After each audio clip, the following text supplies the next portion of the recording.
The Bible. Is it hard to understand? When it comes to reading the Bible, the first thing that comes to mind is the fact that this is the Word of God. The seals have been broken, and the truth is here. And when we go throughout the scriptures, when we go throughout extra biblical records, we find that the language that God employed, that He used to create the heavens and the earth, was the Hebrew language. Christ said, I came for the lost sheep of the house of Israel. But yet no one, no religious leader, no religious church out there anywhere can now identify the 12 tribes of Israel. Can we? God is quite simple, but it seems as if man makes understanding Him hard. What are those mysteries? The truth of your book and the truth will make you free. The Hebrew and Bible Academy. You're invited.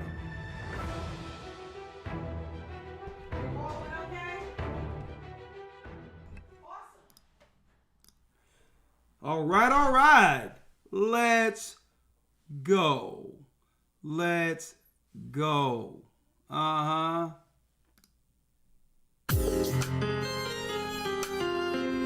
Blessings, brothers and sisters, throughout the four corners of the earth.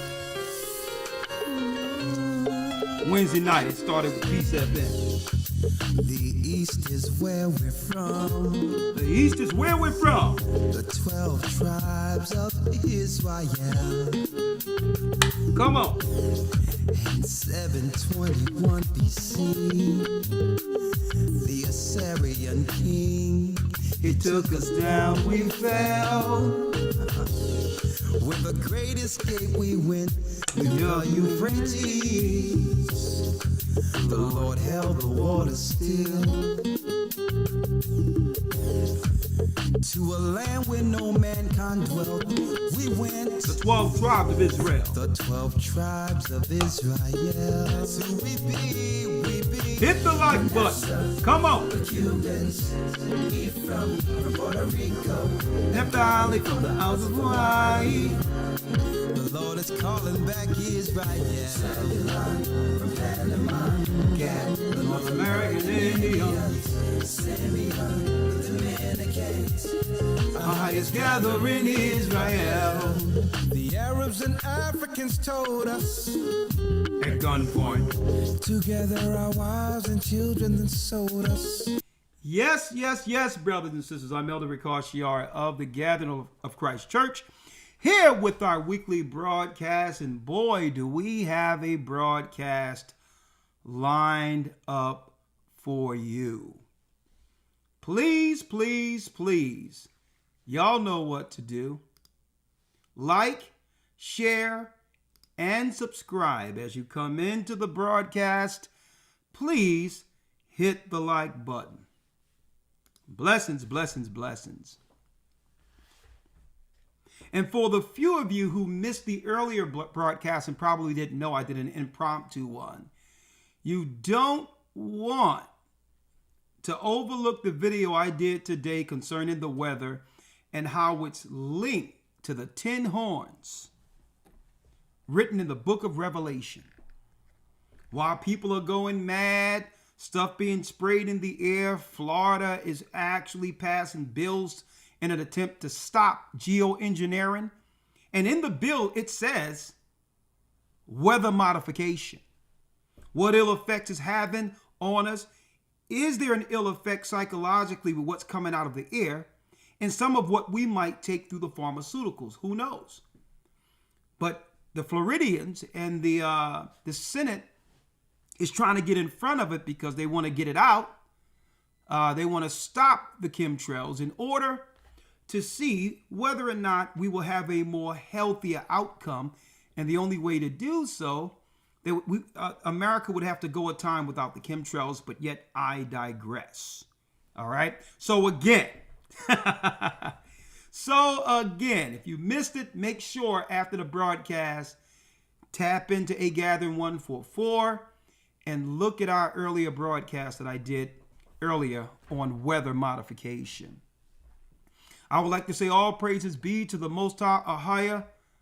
In the name of Yeshua, I'm Elder Rikash Yar of the Gathering of Christ Church, and I have a few guests in the building with me to discuss this topic. And of course, we're going to open up for Zoom in case you would like to chime in.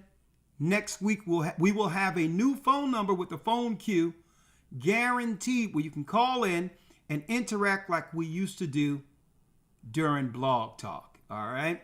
And I thank you, AC, for coming up with a solution so that we can have that same interaction. People in the queue waiting, and maybe we can get Sunshine back in the mix now that she will be able to call in.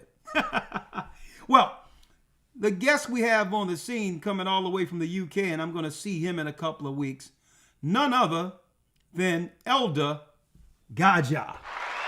Shalom, my brother. Hey, shalom, Elder. Blessings. Good to be here. Well, good to be here on the radio. I don't know about the UK, but this weather is not really the one for me. You get me? Well, I'm getting old. It's cold weather. Well, especially with the weather modification. But all in all, hopefully when we're there during first fruits, the Most High can have us bring some sunshine. All right. Yeah, man, that would be great. All right. It's not, I'm praying hard right now. There's flower. I'm going to tell you what they're doing is confusing even nature. The lilies tried to come in outside the building, and then the wind came and blew all the petals off the lily tree. So even nature cannot adjust to what's going on, and that's why everyone need to look at that geoengineering. And we're going to have a conversation tonight, but I want everybody to know you're going to be on. Anytime you're ready to chime in, just say, Elder, I have something to say. But at least let's get some stuff out first. And what I'm going to do tonight is I'm going to allow some of the videos to play without stopping it every other second so that brothers and sisters don't get frustrated, all right? So they don't know sometimes you have to stop it in order to overcome the copyright infringement. They don't understand that sometimes it's intentional, that if you play something through all the way, that's like taking content from another channel. That's why I interrupted sometime, but I'm going to try to do it less tonight so that the points can actually resonate through as we break down this particular topic tonight. Oh God, how did men and women become enemies? Well, hold tight, God. I'm going to bring you in a moment, right? Yeah, no problem. I'm here. All right. And none other, yes, right, Elder Lawyer. How you doing, sir? Shalom, sir. I'm doing well. How about yourself? I'm blessed by the Almighty, and thanks for your presence and all you do in this continual work. We're in it to win it, and get your arm bearing ready, get your fingers ready to go through those scriptures, because I'm going to need your insight on solutions for this particular topic. Right? Yes, sir. Yes, indeed. All right, let's get it ramped up. Let's get it ramped up. Hit the like button. All praises be to the Most High God of Israel. In the name of Yeshua, I thank the Most High for another evening to come before you all. Now, how did men and women become enemies? Are we under an engineered program that would have us go against ourselves, our own families, our own values? And if so, why? And if so, why?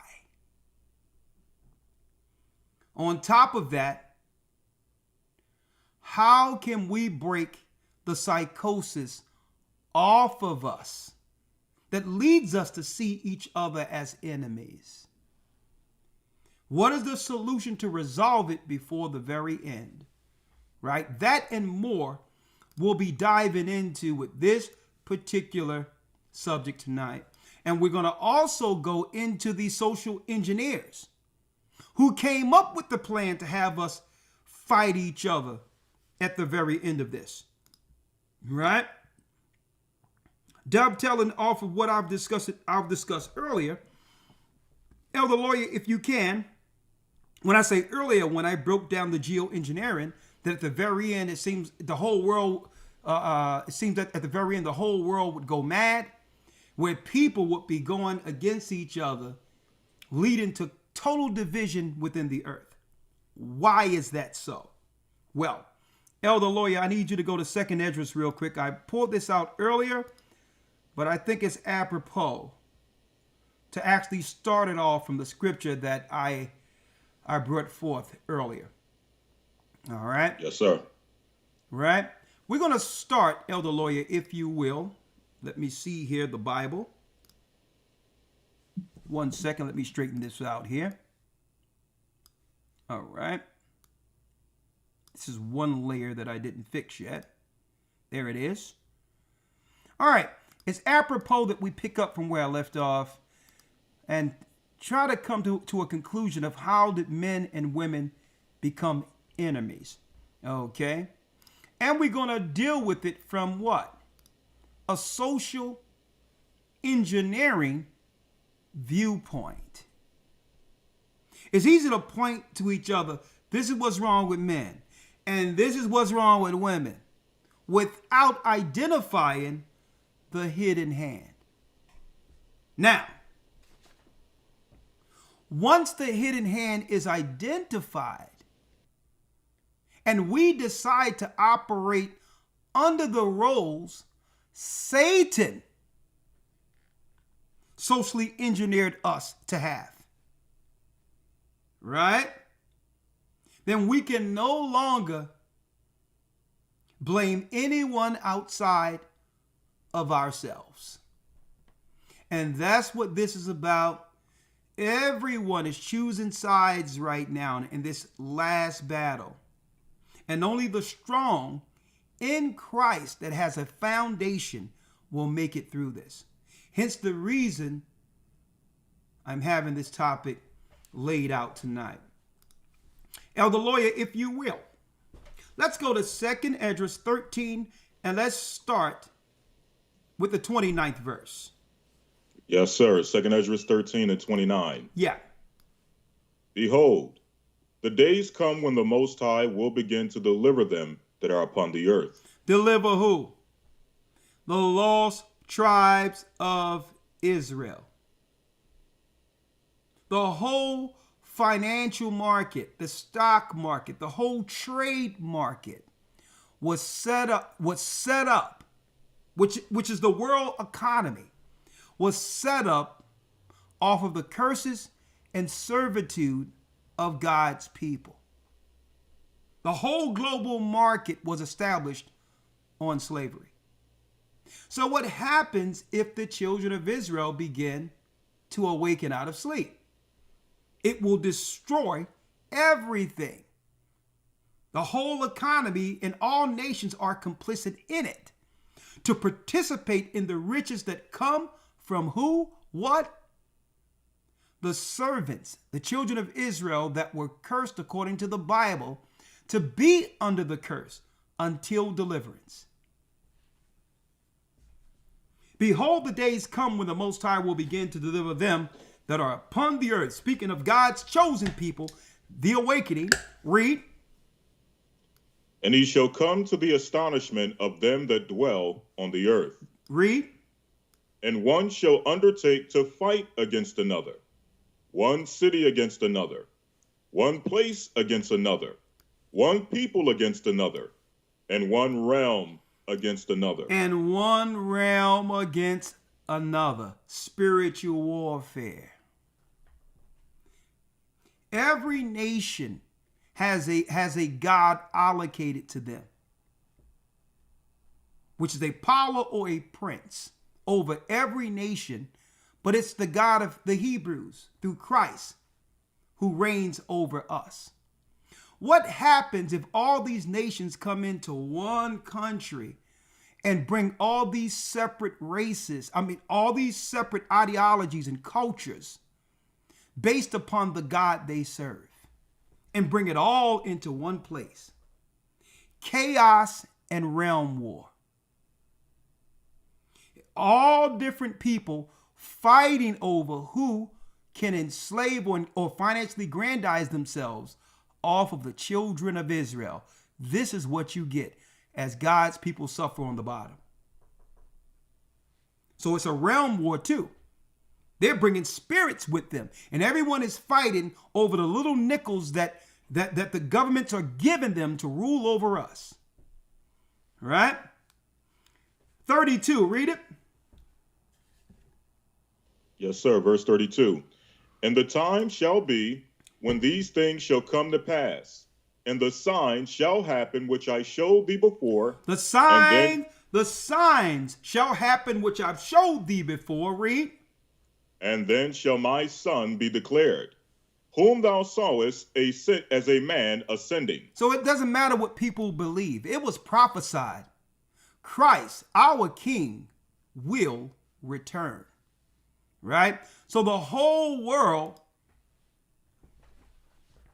is in uproar because they know, according to Psalms 83, that all of their world systems cannot sustain if there isn't what? Complicity amongst the lost sheep of Israel to serve them. And now the Most High began to awaken in us. And guess what? It's disturbing the economy, and they're in panic. They're throwing everything they can to keep what?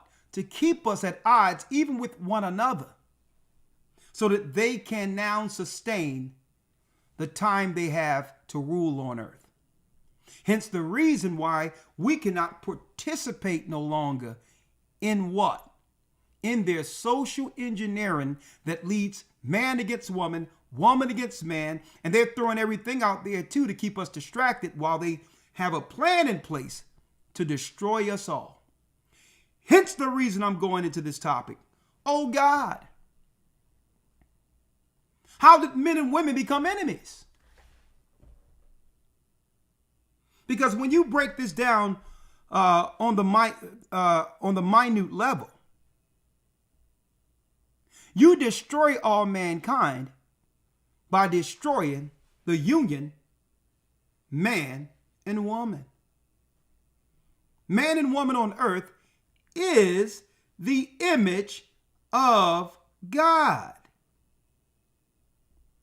So at the end of the day, we have to understand that we who believe in God can no longer participate in this social engineering. They had to program us to operate contrary to nature. Hence the reason why when we get past our teenage lives and our 20-year-old and the 20s and the 30s and get up in age, people become depressed, miserable. They feel cheated. Why? Because they've taught us to operate in the world outside of the nature the Most High have given us, and there's no peace there. Hence the reason, well, what are we going to do? Well, why don't we just fix what we broke? Right? They could easily do that. Well, let's push the traditional values and the traditional roles to get this thing back in order to combat the mental illness that have come through a changing of sexes or dynamics. They could do that. They could easily reel this thing back and say, you know what, we need to start pushing what have gotten us here up until this time. That every man and woman has a role, an inherent role, according to their nature. But instead of doing that, no, let's compound it. Let's not just have the confusion between man and woman who can't get together. Let's throw everything else in the middle too. Okay? Where everybody become fluid. No one, there's a 30 genders. Right? A man can become a man. A woman can become a woman. Only to do what? Only to cause more confusion while they plan to destroy us all. Now, On the screen here, we're going to go through it. I'm going to have a conversation concerning it. On the screen, let me get this here. Make sure I have everything set up here.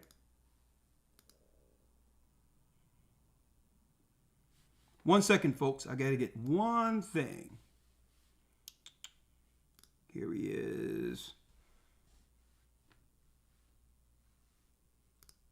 Yeah, there it is right here. Carroll Quigley. Bear with me.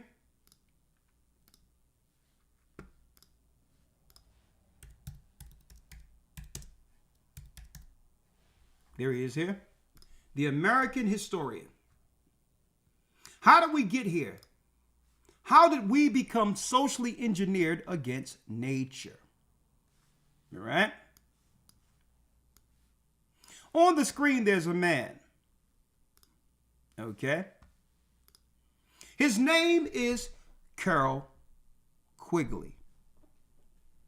All right. Harvard University professor, historian, professor at also Georgetown University. Now check out his body of work. The Evolution of Civilizations. So he's studied past civilizations on ways of controlling the population. Also, also in his books, how to socially engineer a society where the elite are safe from the masses, so that they don't come together and destroy the order from one generation to the next. So we're talking social engineering here, playing with people's minds.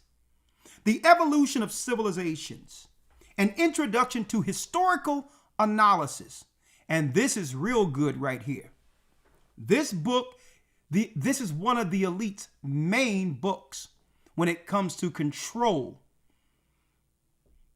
over the slave populace. The Anglo-American Establishment. The Anglo-American Establishment. These are those of high academia who advise presidents and all that when it comes to controlling the minds of the population. How the Anglos or Esau can stay in position at all costs, even if they cause chaos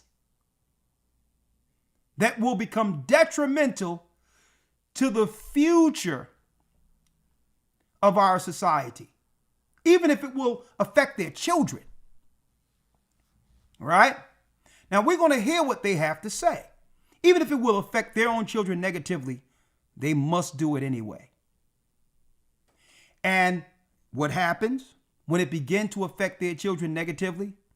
They'll just bring in a new pool of what they call Anglos that have been cultivated from the grassroots of Europe, like Ukraine, to come in and replace those who they were seeking to destroy to continue the Anglo line.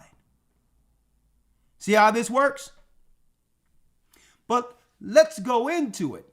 Oh God, how did men and women become enemies? I hope you all can hear this clearly real quick. I'm going to play as much as I can through this without interrupting, and we'll have the closed captions on so y'all could really understand what he's saying, all right? And I have to give it up to Black Gnostic Speaks. He was able to cut this up into clips to make it easier to understand how we've gotten to where we are, where man and woman are at total odds with one another, right? 1976. Listen to this. And elders, I need y'all to hear this. If y'all have to write things down in case there's some points you want to chime in with, Make sure you have a pen and pad ready so that we can have our own analysis on what they've done. Why am I going to get the like button? Now, why am I going to 1976? Well, they were afraid of what was coming out of the black movement or the rise of Judah here in America through the civil rights movement. And the psychologists, their doctors, their professors of academia, even religious leaders that they have amongst their elite, all came together and said, we're going to have to intervene. If we allow them, as we are witnessing right now, strong traditional families who believe in a cause, mainly believing in God and that Bible, they will multiply as the moral point for the whole earth, the moral standard, and eventually they're going to overtake us. They're going to overtake us. What's coming out of the civil rights movement is above anything we've engineered thus far. It doesn't matter if Martin Luther King was assassinated or whatever, or what happened to Malcolm. The idea of a traditional people who believe in God standing together to oppose us, if it's left unchecked or undisturbed, they'll overtake us. So our whole aim is to what?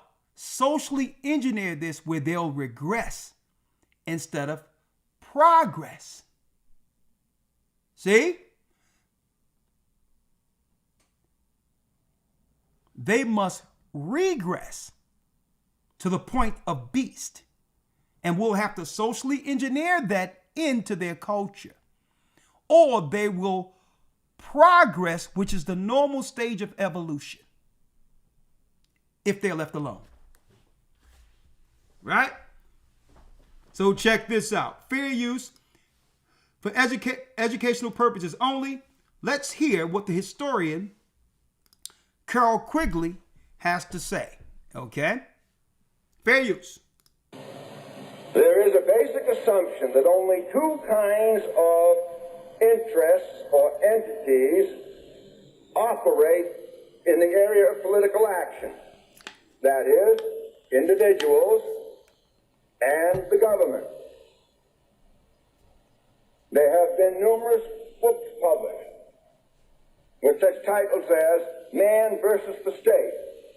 I know two of those. Both appeared, I think, in 1906. We hear about big government as a threat to the individual, and so forth and so forth.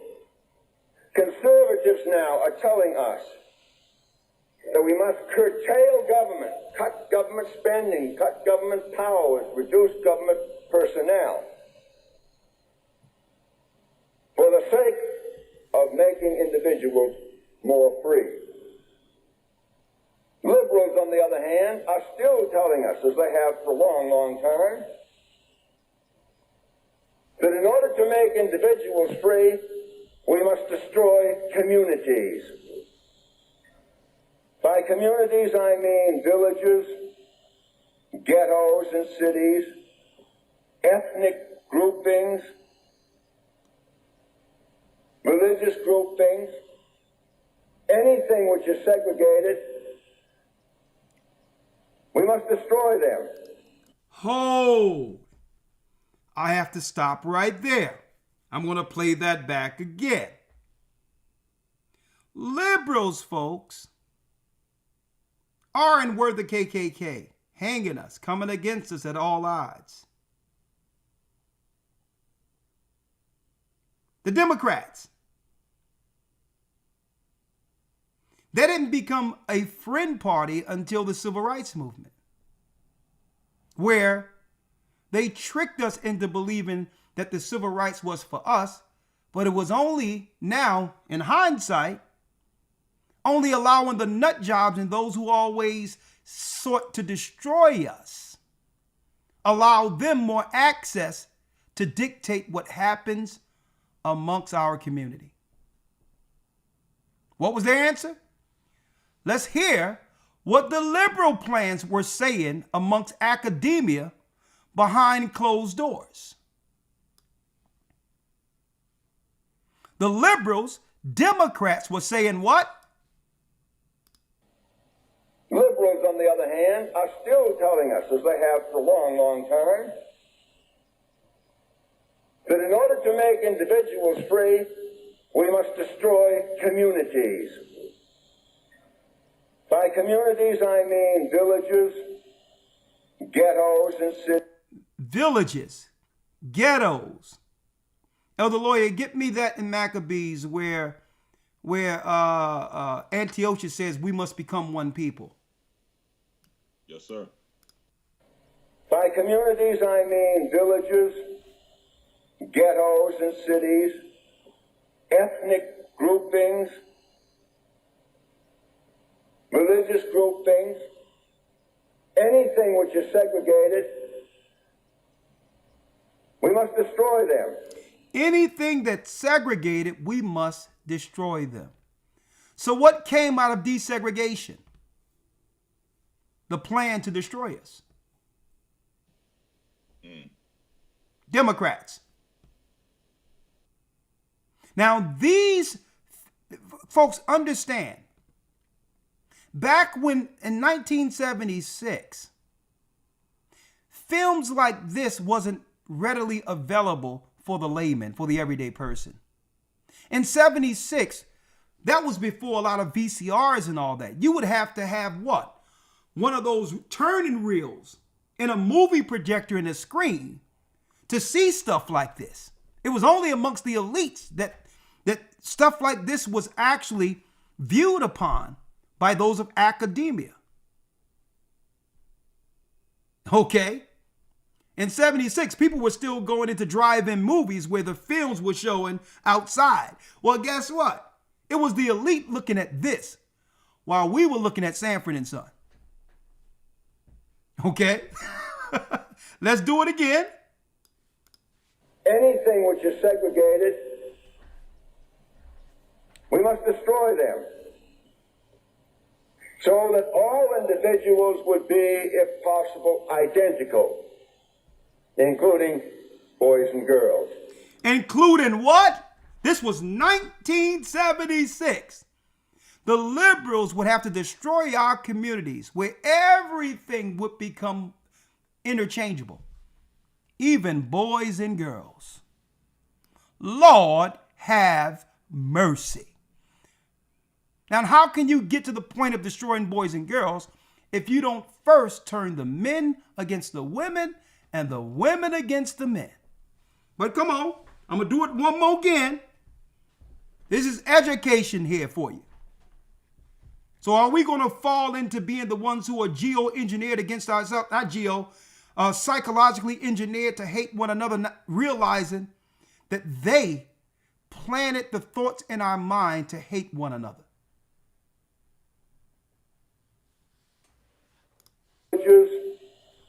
Ghettos and cities, ethnic groupings, religious groupings, anything which is segregated, we must destroy them. So that all individuals would be, if possible, identical, including boys and girls.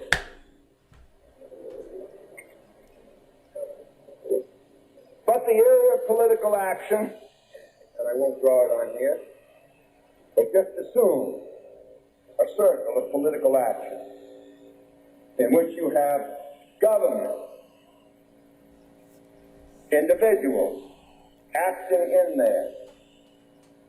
But you also have at least two other groups, really three others, voluntary associations, which I'll say no more about, corporations, and communities. And if the liberals destroy communities for the sake of the individual, and the conservatives destroy big government for the sake of individuals, you're going to have an area of political action in which irresponsible and immensely powerful corporations are engaged in opposition to individuals who are socially naked and indefenseless. Hello, my McTow brothers. Socially naked and defenseless, where eventually all people will have to depend on the corporate structure to survive. See this? So they would move us eventually out of what? Self-reliance. With our own businesses, with our own farms, with our own everything, our own property. And we thought we were coming up in life, getting a corporate job. But it was to separate us from the land, separate us from our community, so that we'll become dependent on the corporations when it was all over. And what happens when eventually they pull back all the jobs and give it to the outsiders? Now you see why men and women have to come together and understand that we've been programmed against one another, and I'm going to get there. But we have to know what their plans were from the beginning at a time when our people were united, more united in the world. No matter where we were at that time coming out of the civil rights than at any time in history since the time we lost Jerusalem. Right? Brothers, back again for another program. The clip that you just heard was from Carroll Quigley in his 1976 lecture at Georgetown. In it, he discusses or describes how the right and the left stripped power from individuals and leave them vulnerable to the corporate oligarchy in the United States. This clip sets the tone for the series of videos of which this will be an introduction to, called Feminized America.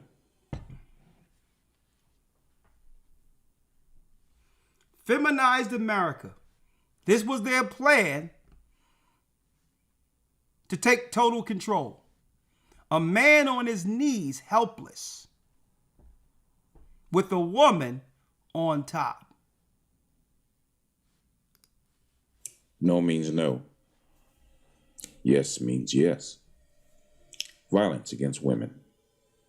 Sexual harassment on the job. Verbal harassment on the street. Rape culture. All these terms are familiar to every man in America. These terms and policies make up the fabric of a feminized America.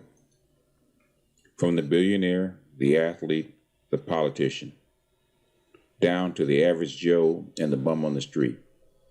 All men are affected by these policies. Even the little boy in kindergarten cannot escape this, and the fact that all males are held under the scrutiny and suspicion by feminized America. Hold up. None of the males can escape this, not even the boys in kindergarten and grade school. And it's clear that there's a move to destroy the man, especially the black men, when no one is doing anything about their future leaders, the men who are reading on a 6th grade level or less. Only to be able to, down the line, state there is no good, smart men who are educated that's fit for me. You see how this is a circular quandary we're in? Without anyone saying, well, let's stop. Let's begin to reverse this. Let's not be celebrating it the other way around. Right? Let's go again. And the fact that all males are held under the scrutiny and even the little boy in kindergarten cannot escape this, and the fact that all males are held under the scrutiny and suspicion by feminized America. Men are considered guilty until proven innocent in the court of public opinion. The slightest slip of the tongue can put a man into PC hell. He can lose his reputation, his money, and his job.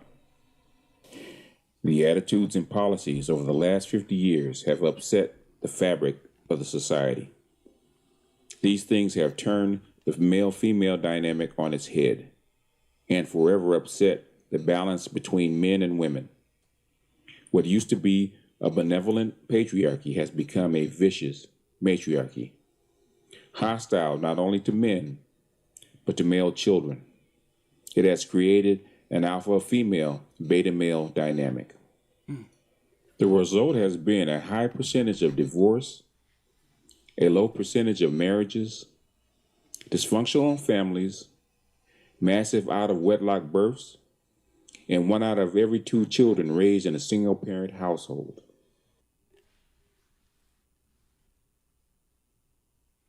Listen to this. Pro-socialist president. FDR.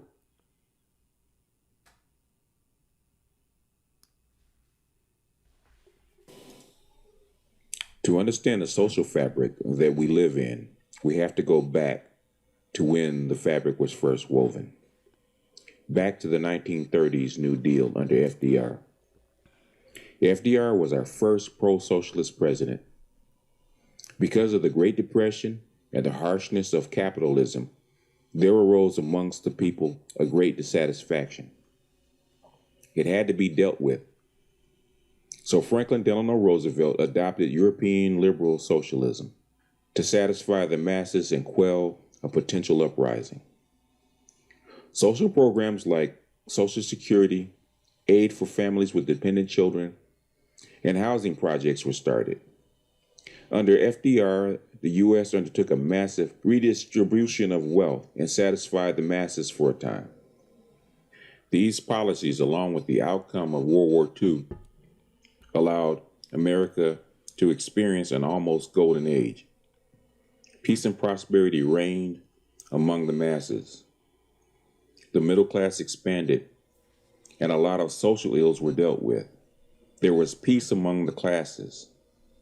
With social harmony at home, America was able to expand its empire and influence globally. Pax Americana became the global mean, and it was enforced by the satisfied American drones who carried out the policy. For the next 30 years, America was in relative social peace. Marriage rates went up. There was a baby boom. Suburbs grew. All was well. Then came the 60s. The baby boomers came of age, and the willing drones of the World War II generation gave way to the questioning and discontent of the baby boomers. The 60s were full of social unrest.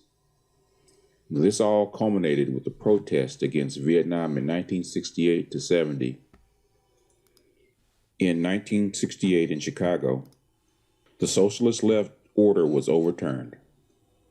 2 years later, under Richard Nixon, the protest against the policy on Cambodia, culminating with the incident at Kent State and the National Guard firing on students, the conservative right order was also overturned. A new policy to pacify the masses would have to be found. On May 4th, 1970, the incident at Kent State shocked the nation. The anti-war protests had reached a crescendo. The baby boom generation was angry and fed up. Could this be 1968 all over again? 2 months later, in July, the legislation that would eventually become Title IX was introduced into committee. Coincidence? Title IX and the policy of equity was the first step away from the old patriarchy. It was a systematic social engineering of women and girls, but it especially addressed the problematic males of the baby boom generation. Title IX and its sister companions slowly spread out and systematically took power and control out of the hands of males and placed it into the hands of females. The feminist policies we have become familiar with were born from this legislation. Shepherded along by both right and left, it had the desired effect of satisfying the females and pacifying the males, making willing drones of both. Hold up now. Pacifying. Hold up now. There's one thing that jumps out here. And the females. And this was the right and the left, right? It had the desired effect of satisfying the females and pacifying the males. Satisfy the females and pacify the males. Right? We hear terms like, and I can understand it to some degree, happy wife, happy life. We started hearing this. We started hearing things was more so towards female. But then, so that the man cannot actually revolt altogether, you'd have to pacify them. So we must be able to give them something for that outlet while taking power from them. But what is it doing to both? Making willing drones of both. Making willing drones of both. Where they both can be controlled by the by the social engineers. When a man is operating out of his God-given nature, he can be controlled by an outside source. So as it is with a woman. All right? So as it is with a woman.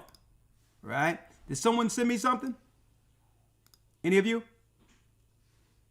Oh, you sent me something? Okay, you just sent that. You want to say something, Gadja? Gadja, you can say something if you like. I'm sorry, man. My mic's on me. I'm just trying to unmute it just then. I mean, I'm just listening, man. It's like a lot of things coming into my mind. One of the things that the conscious community and what they push, the woman is God.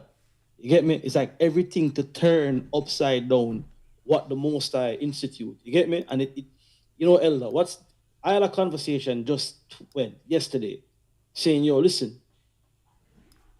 And my sisters them out there in it, let me put this out there. This is not me anyway at all coming at any of my sister them. And I mean sisters them worldwide. I'm not talking just my sisters of nation, I'm talking my sisters them women in general. And I said I had this conversation, I think it was with Yahushua yesterday, and I said, yo, listen, Ak. The system set up a way so much, right, that when a man acts a certain type of way, like speaks a certain way, yeah, he is regarded as aggressive, he's regarded as toxic, he's regarded as all of these things. And you have to ask a question now, who would come up with something like this? Because this can't be just something generic, you know. This must be a social construct coming up. It's like, you know, I can remember my grandparents. Don't want to go off too much. I can remember my grandparents. And yo, there was, you know, there were men. My grandfather talked with there was no mistaking in what he was saying. And then we say, oh yeah, granddad don't have no filter. But granddad never really took care what anybody thought. Especially when he got to a certain age as well. He was saying as what it is. I'm saying, no man, act right, fix up. You get me? Hey boy, you understand me? He would come at you like that. So you're listening to this right now. You can hear it. It's the social engineering that they've been doing and working on for the better part of 100 years. Yeah. You understand? I'm seeing it. I'm seeing it here.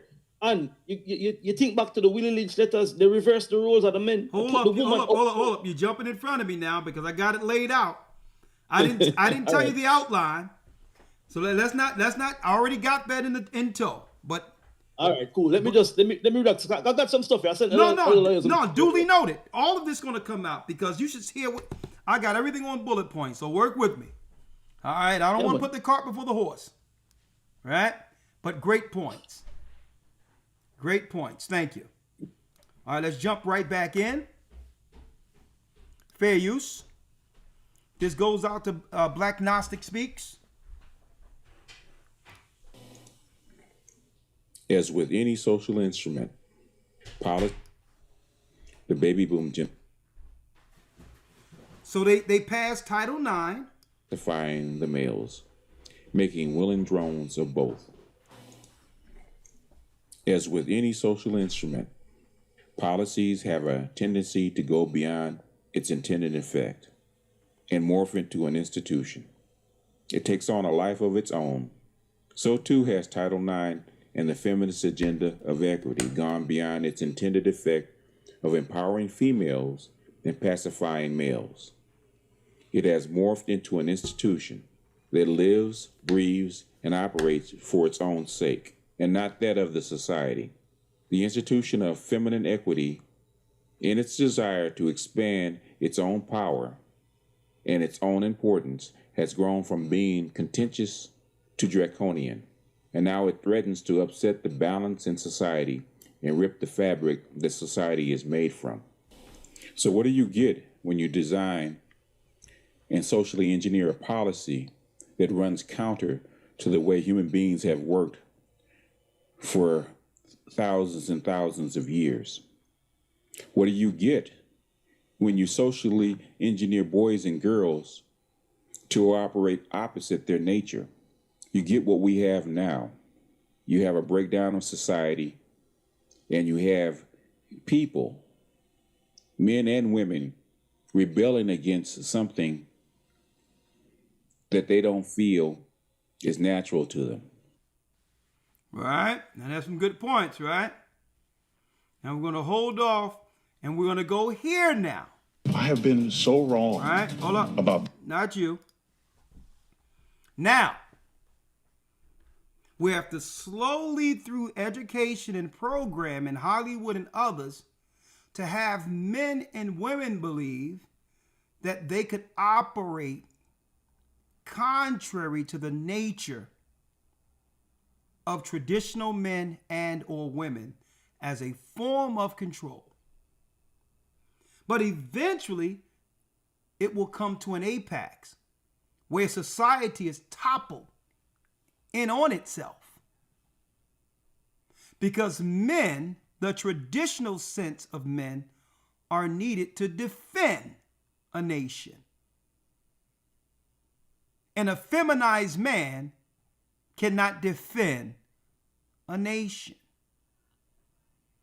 See? So I know it seems all good to turn the balance to give women everything, to show that they can do anything men can do, but without actually showing forth that there's a consequence to pay for that.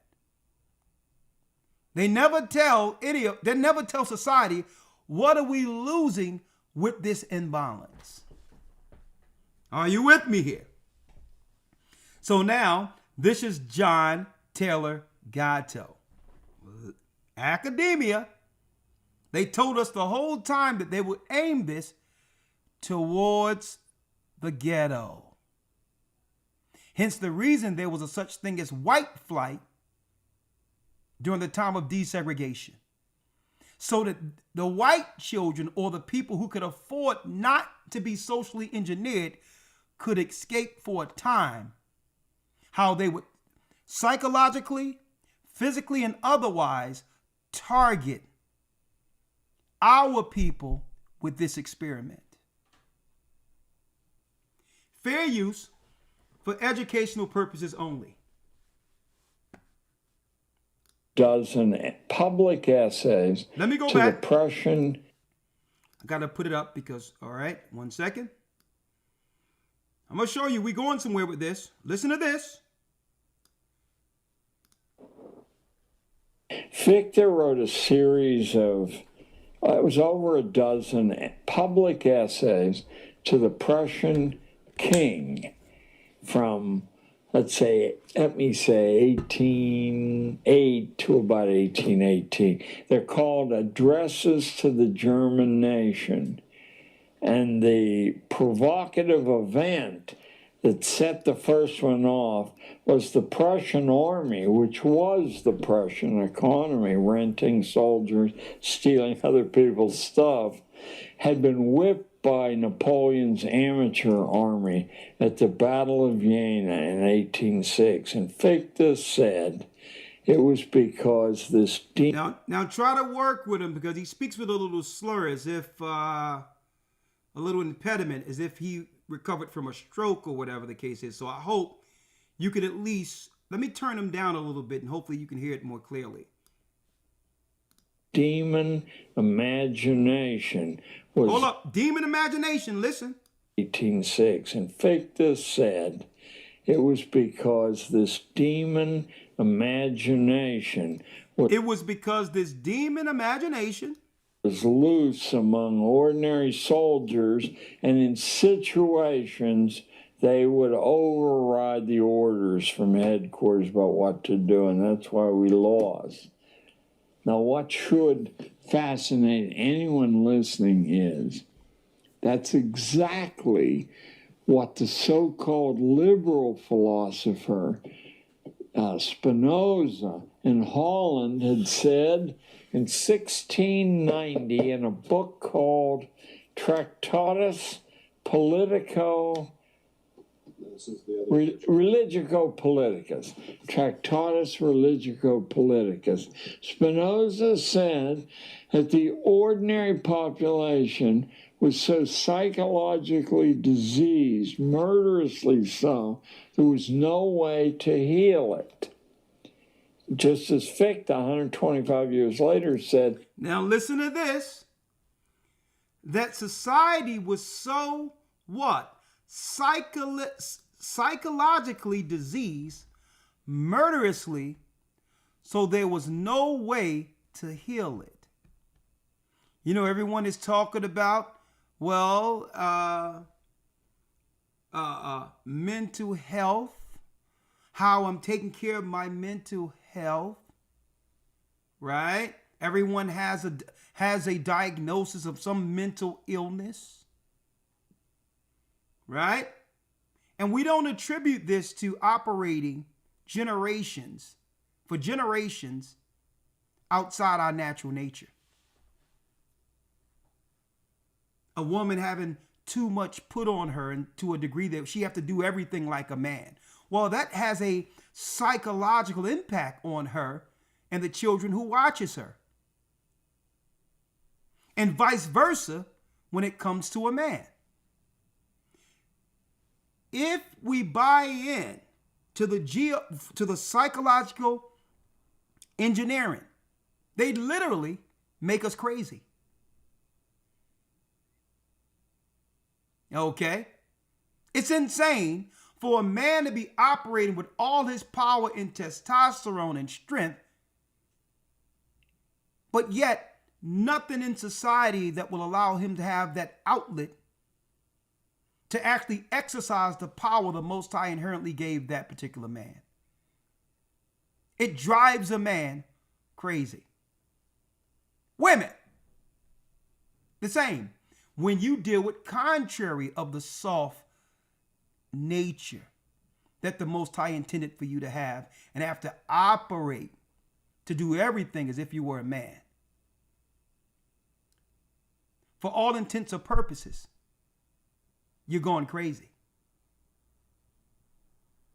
See? And I'm just showing you what they're telling us they have done to us. By incentivizing us if we operate according or contrary to the nature God has given us. They'll incentivize us. They'll reward us. They'll give us degrees for it. They'll give us jobs for it. As long as we keep what? The social engineering going so it can negatively affect our children. These people go way back and tell you how they've always controlled societies. Listen. To heal it. Just as Fichte, 125 years later, said there was no way to heal the disobedience gene. Everybody and their mother, even online. It's an open discussion now of something that we used to hide when people saying, well, I'm doing something about my mental illness.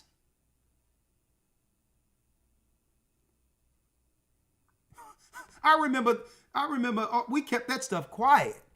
You can have an uncle who was out of his mind and all that, and your aunt upstairs taking care of her, bringing him food, you know that he lost his mind, be it after the war or anything else. That wasn't nothing that you would divulge before and shame your family with. We sucked it up and took care of him, but we knew to keep mental illness private. Right? Now it's celebrated. I have a therapist. I'm getting my mental health together. Outright telling people that I accept my crazy. Instead of understanding that we were socially engineered against our nature, and that is what made us crazy, and there's only one way out, and we're going to talk about that in one moment. Solutions. People who thought for themselves. Calvin said the only way the elect, he called the saved, the elect will ever be safe because they're outnumbered so heavily. I want to also make it clear in the chat, because we buy into the social engineering if we just say there's a focus on hating men.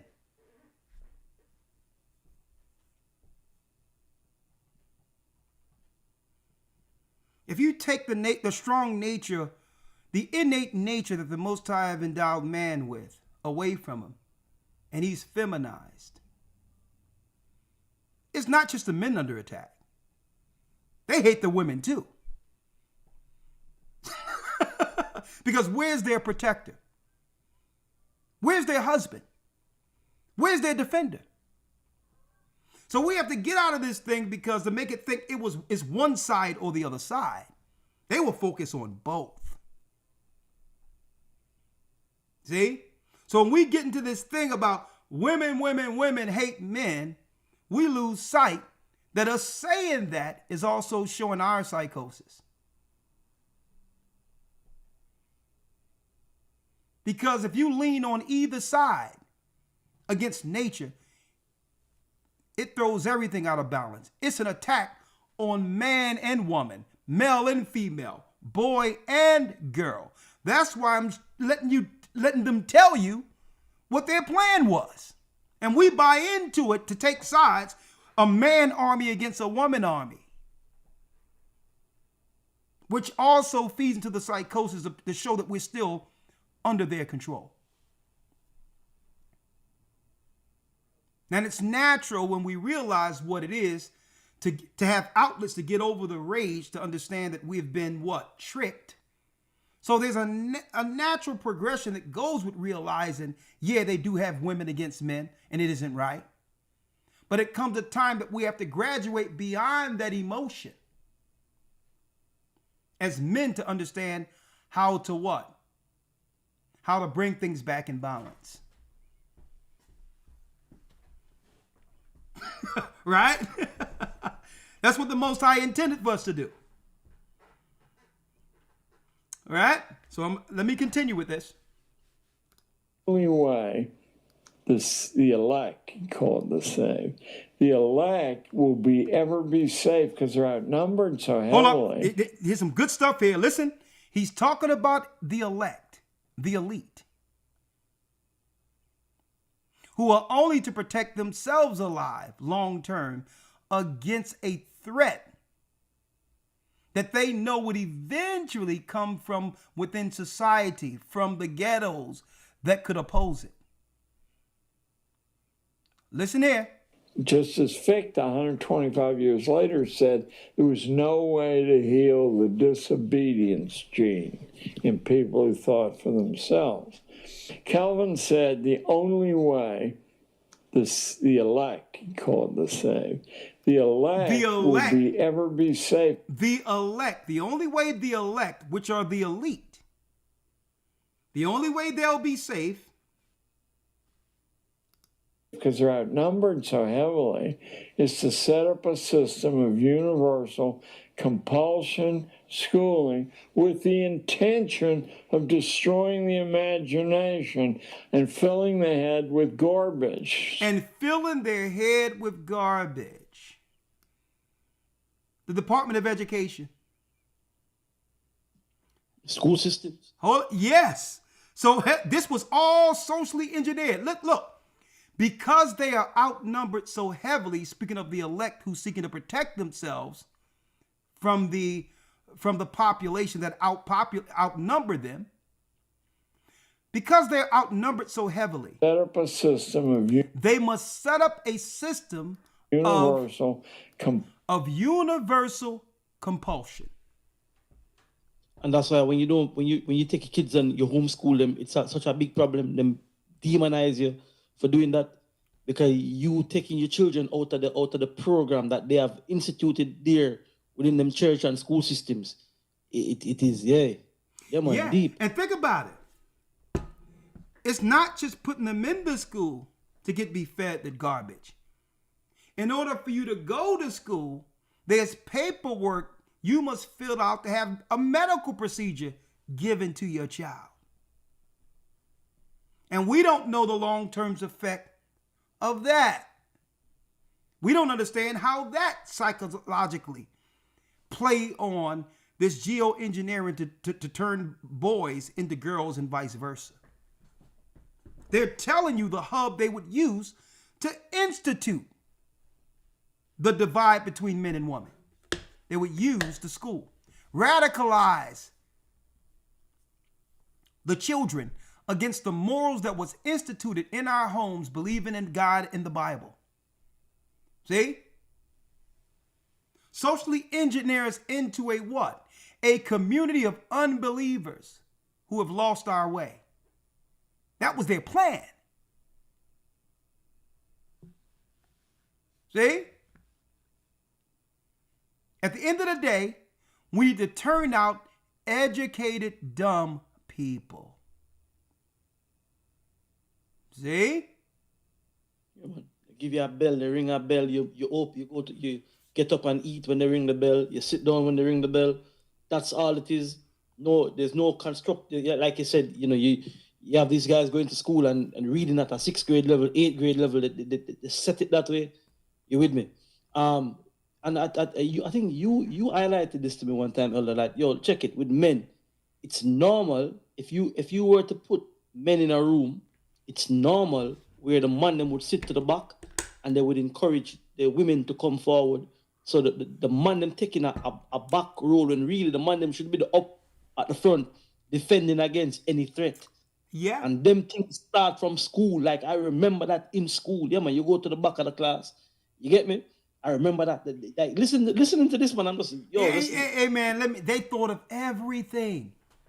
Yeah. This elder, right? And I guess we're gonna get to it. But this is not a man's design. Man never come up with this. There's a realm behind this. You get me? No, you get me? Rockefeller, them never that clever to set this up. Yeah. You get me?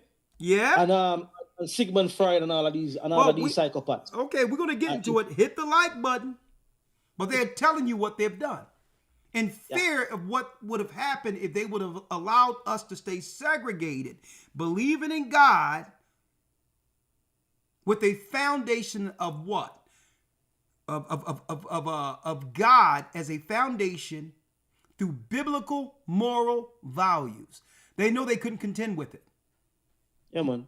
It would keep us together, and the families, the husband and wife, would have something to not just to fight for, but to die for.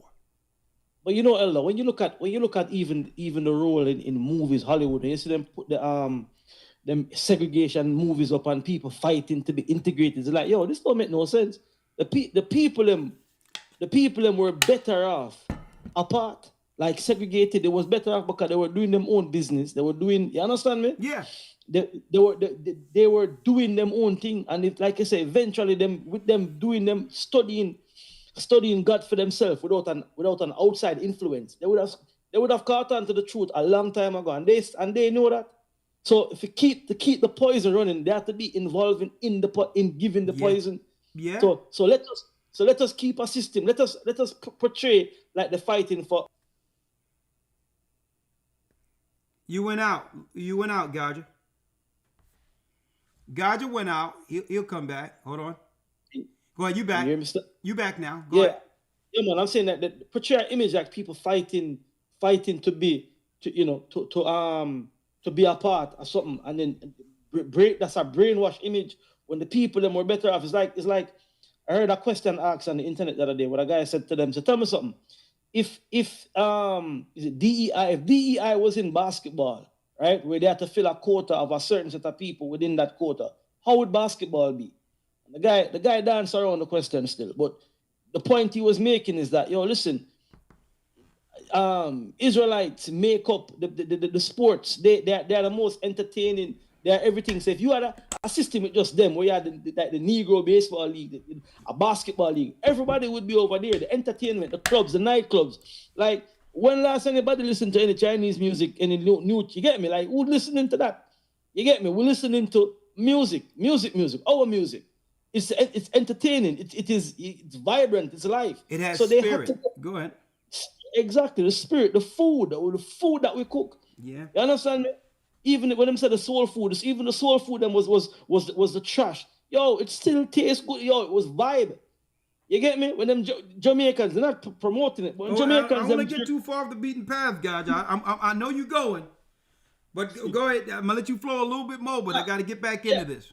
Yeah, just saying, man, that yo, even when we do unrighteousness, like I say, yo, them jerk the pork. Yo, the pork tastes good for those who eat it. You get me? Not me. I'm just saying that spirit. So you have to get in the way of that. You have to stop that, because these people are naturally connected to God. We pray, are naturally talented, gifted. So you have to get a way to go in there and poison it. Yeah. And this is the social engineer that they've been doing, to poison that. And yo, we have to get in front of it. Anyways. No, you good. You got many points you're going to bring in. I'm not going to stop it, but I want to make sure I get all this information out. And I would like to also give an example so people don't get insulted when I say dumb, smart people through their colleges, right? How do you continue this particular indoctrination to have it continue? You incentivize and you give degrees to clinically crazy nut jobs, right? And this is how you do it. Who gonna fight against this gender stuff that now everyone is butting up against, right? Who's gonna actually disagree with it if someone gave you a bachelor's degree in gender studies and gender studies and fluidity, and you get a certificate for that? So now you have all the credentials to actually promote the benefits of transgenderism. And now it's a part of your being based on someone gave you a certificate to say, you know what, this makes you more knowledgeable concerning this than any other people. And now just put this person in society and give them a professor role in a school. Yo, deep. Right? Without even showing the consequences of someone now who's been educated. Now they're teaching your children fluid studies because they got a bachelor in gender studies and fluidity. What the Hades is that? That was their plan. Now listen to this. Listen to this. Hold on. Let me finish it out. Hold on here. Where lawyer? Right there. Compulsion schooling with the intention of destroying the imagination and filling the head with garbage. Spinoza said the same thing. Fichte said the same thing. The clip that you just heard was from Tragedy and Hope magazine's Ultimate History Weekend with John Taylor Gatto in the year of 2012. This sets the tone for our next episode. Hello, my Micto brothers, back again in for another episode of Feminine. Was that for the first time in history, the living standards of the masses of ordinary people have begun to undergo sustained growth. Nothing remotely like this economic behavior is mentioned by the classical economists, even as a theoretical possibility. While the Industrial Revolution made life better for the masses in the West and made Western countries rich and powerful, the opposite end of the coin was that the technologies that came from the Industrial Revolution were disruptive. It reshaped the jobs and the working life of people. It brought people from the country into an urban environment. It reshaped. Now check that out. Corporations moved us from what? The community of family, from the South, into what? Into the corporate structure, where we began to lose that sense of community working amongst ourselves, right? Separating us from the soil, from the people we were placed here to protect and love. The corporations meant to separate us from our regular nature as men and women by giving us so-called jobs. I know a lot of people down in the South who sold their homes that's worth millions now to come work in a factory or work here in the North. And while we were coming here to get jobs, they went back there to grab the land we vacated. Nothing to leave our children. Folks, man, they thought the whole thing out. We rushing to get jobs and get the American dream and with the suits and going with our briefcases on to the corporate jobs, looking the part as an upstanding, successful American, while they do an end around to go back to get the property that was left by our aunts, uncles, mothers, and fathers, pennies on the dollar.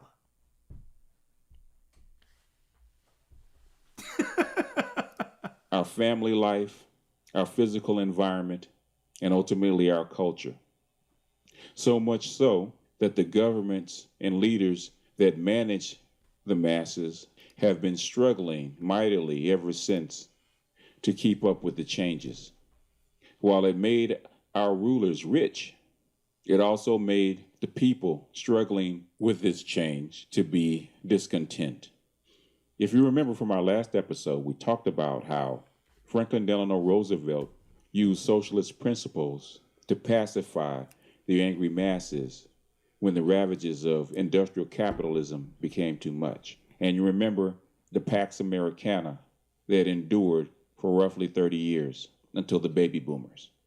We are now going to put a spotlight on this transition period, this mere 10 years that took us from the golden age of post-World War II into this modern feminist era we find ourselves in. To understand the 60s, you have to understand the baby boom. And to understand the baby boom, you have to understand the demographic cycle. Now, I go into demographics in detail in my earlier video. So if you want a further understanding of what the demographic cycle is about, then refer back to that work. But here, we're going to go through it briefly. This chart comes from Carol Quigley's book, Tragedy and Hope. And the demographic cycle is simply how a population changes as it industrializes.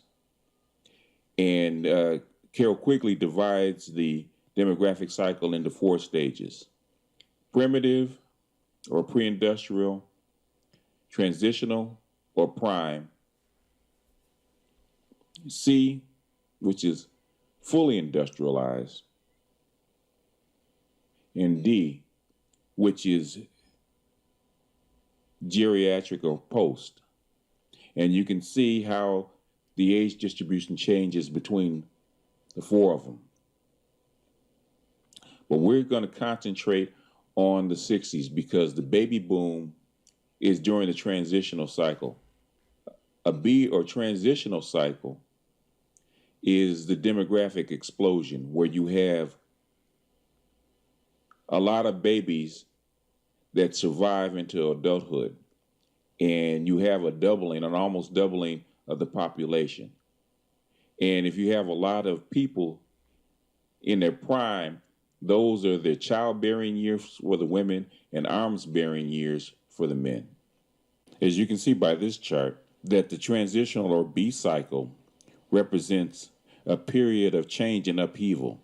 If you look how industrialization diffused from where it started in Western Europe and spread eastward, you can see how the change in power from one segment to another.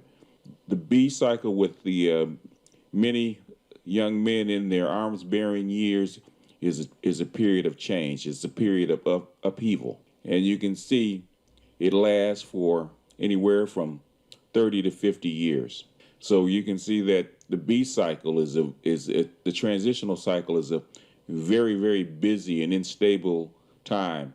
It's a time for change. And that, above anything else, represents the 60s. Here we have a U.S. fertility chart spanning from the years 1927 to the year 2007. And it's plain to see the demographic explosion that we talked about previously. This is the stage B that Quigley so eloquently explains in his book. These are the children that survive childhood. This is the baby boom that we talk about. You can see it starts in 1945 with this massive jump up, increases, and then it starts to tail off in 1965. But you can see the massive hump that the baby boom generation actually caused. To understand how the baby boomers... Now let's deal with that for those who just come in. They felt alarmed during that time period of civil rights because our people were having a lot of children. My mother was the 14th child, okay, the baby of 14 children born to one man and one woman in North Carolina. Her father was a preacher. And what I'm mentioning was really regular amongst us in the South, to have a lot of children. See? And they seen this as a threat, especially being unified coming out of the civil rights movement. Demographic explosion worked its way through the population over time. We're going to use what we call a population pyramid. This is a population pyramid of the United States beginning in 1950. And to understand what a population pyramid is, we're going to give a brief description of it. It's broken up into blocks called cohorts of 5 years, and also blocks of male and female, with male on the left and female on the right. And then out of nowhere, they give us all this money for these great schools and all this, and then we're hearing about what? Well, we must make sure all the children are vaccinated and all these others. When the family before us, our mother and father being 14 in a home and all that, even though they didn't have the schooling we had, wasn't subjected to all of that in the South. So let's put 2 and 2 together, right? At the bottom scale, it gives you either a percentage of the population or the number, so you can measure each cohort. Now, the first full cohort of the baby boomers was... Now, I'm going to go back to this because I really want to jump to this.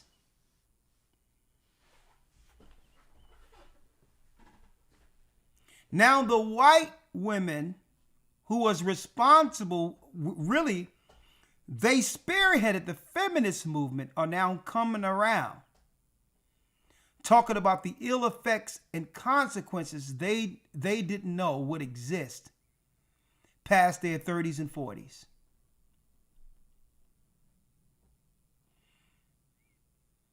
When they were bright-eyed and bushy-tailed going into the workforce, in the prime of their life, had the prime look, walking into the office, no one could tell them that what?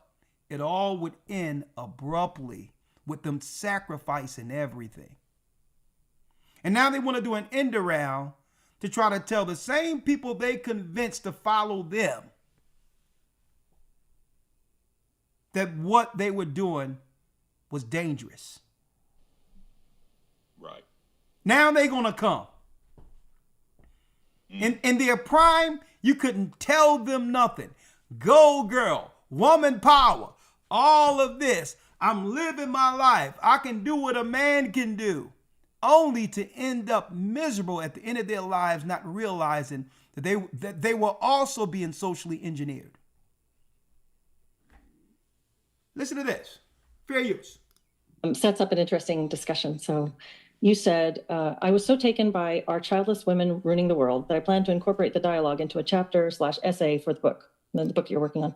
I heard a lot of the cause of the problem put on men. I agree and have experienced this, but would like to explore how feminism destroyed the courtship that much more directly led to marriage and family formation.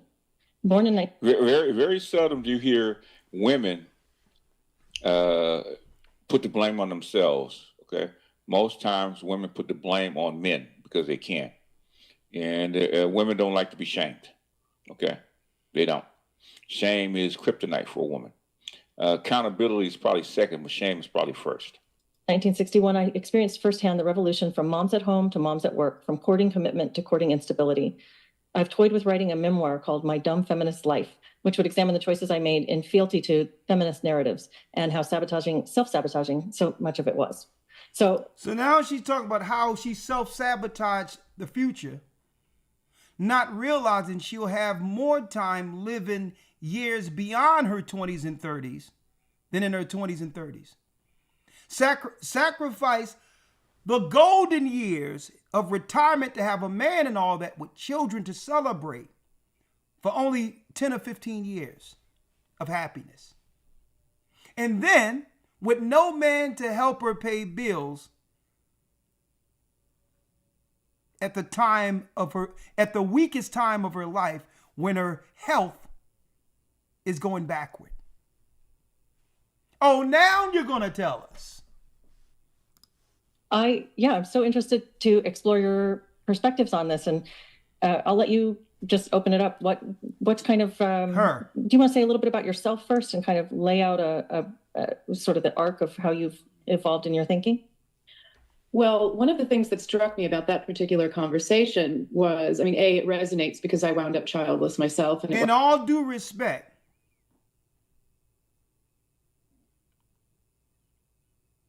sometimes it seems like one don't come to the realization until the looks department wanes immensely. When you're on the downside of your looks, now there's a come to quote unquote Jesus moment. That I think not only was I tricked, I tricked myself. Now here's a woman who didn't have any children. She's not going to say how many abortions she's probably had. But I also noticed, and I'm thinking you're all a little younger than I am, right? When were you all born on the panel? Let's go back. I'm sorry about that. I'm gonna let it play. And if you don't mind, I'll just read real quickly the paragraph that you sent me, because I think it really sets up an interesting discussion. So you said, I was so taken by our childless women ruining the world that I plan to incorporate the dialogue into a chapter/essay for the book you're working on. I heard a lot of the cause of the problem put on men. I agree and have experienced this, but would like to explore how feminism destroyed the courtship that much more directly led to marriage and family formation. Born in very, very seldom do you hear. I know what happened. Two of them are a little bit older, but still probably just, and kind of lay out a sort of the arc of how you've evolved in your thinking. Well, one of the things that struck me about that particular conversation was, it resonates because I wound up childless myself, and it wasn't necessarily intentional, but I also noticed, and I'm thinking you're all a little... She ended up childless herself, chasing the life of a man to compete with men.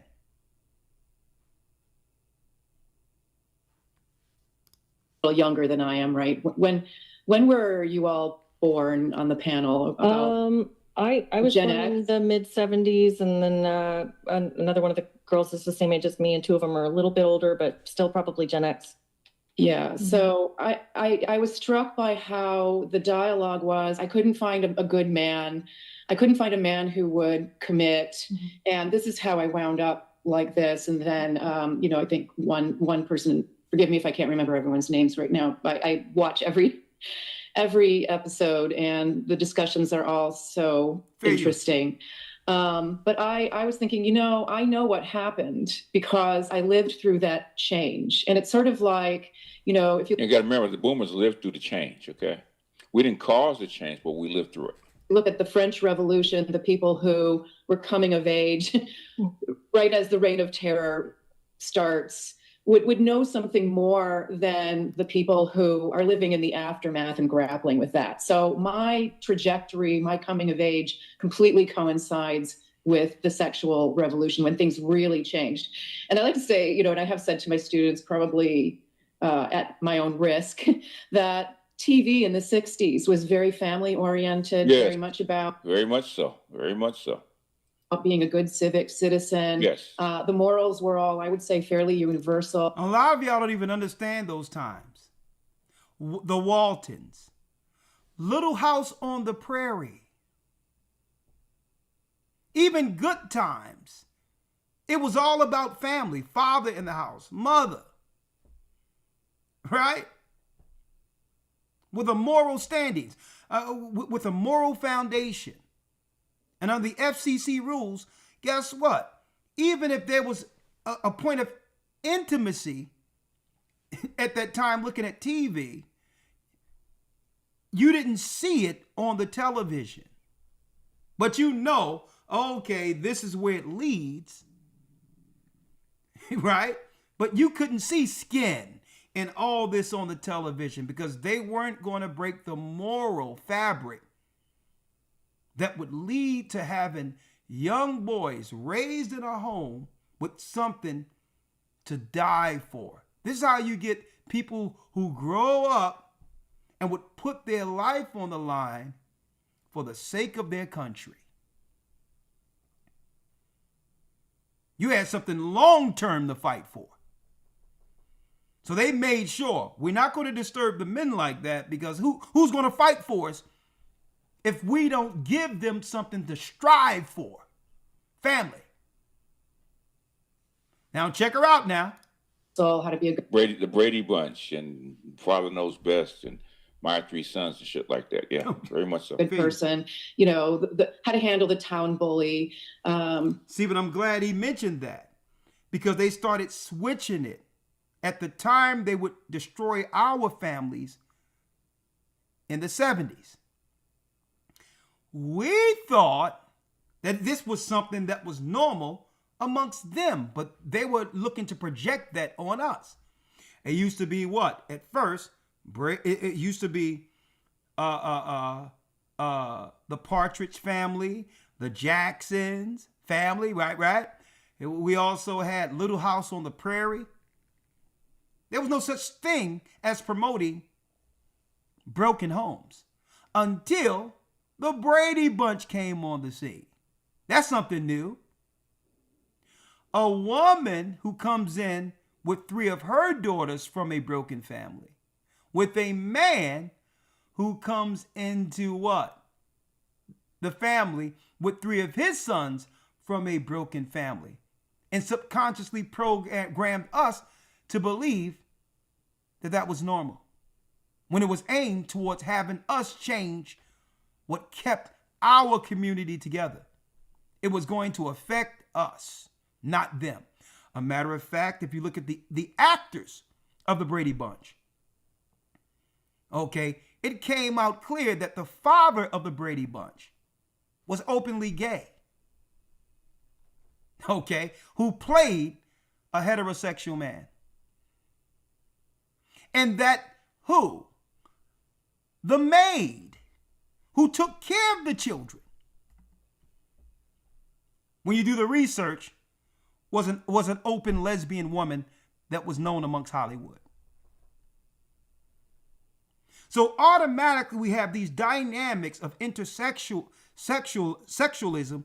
changing the traditional dynamics to have us accept something less than what God intended from the beginning. Moving the goalposts, right? Mayberry RFD, family. And then we start getting into the relaxing the codes, and now there's murder and single police women, Charlie's Angels, which was a huge influence. A huge influence, right? And my believe it or not, my grandmother loved Charlie's Angels. Black women love Charlie's Angels and love well, not just black women, strong women. Okay, black women love that shit. Women in particular love Charlie's Angels. It wasn't just no black women. We also had the pill, and so this just. In other words, and this I did we also had the pill. I did a short. You know what? Let me find the video so I can just hit it straight. An ex-feminist perspective on relationships. One moment. Let me pull it so we can hear this without the commentary in the middle. All right. Let me see. Bear with me. An ex-feminist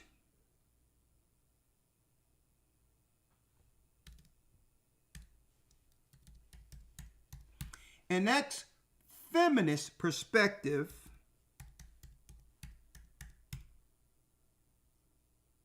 on relationships.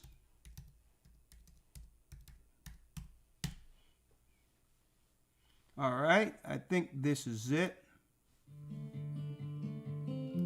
They used to have. Yep, here we go.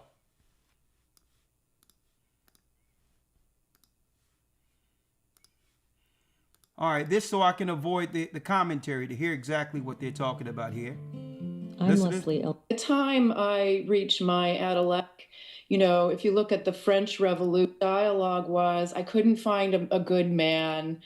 I couldn't find a man who would commit. Mm-hmm. And this is how I wound up like this. And then, I think one person, forgive me if I can't remember everyone's names right now, I watch for educational purposes. Every episode, and the discussions are all so interesting.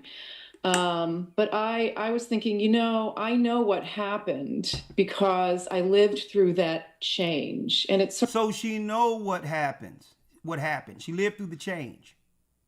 So she was lying to other people, claiming there weren't any good men. So to absolve herself, or not to look like what? An outcast, being single. See? A young woman in her early age, there's always someone that's looking to snatch her up, marry her, and just go on with life. So that's one thing. There is no good men. Even she's admitting.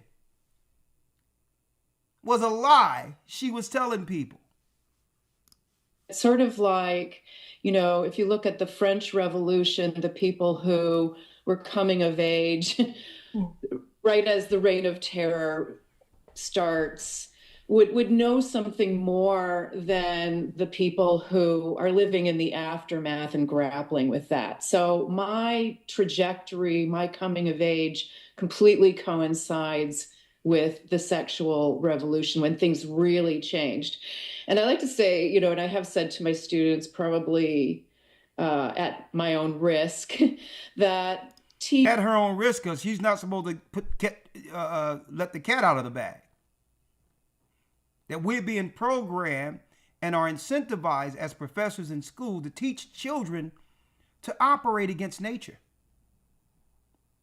and to embolden women to be like men and challenge men and vice versa. TV in the 60s was very family oriented, very much about being a good civic citizen. The morals were all, I would say, fairly universal, how to be a good person, how to handle the town bully, Mayberry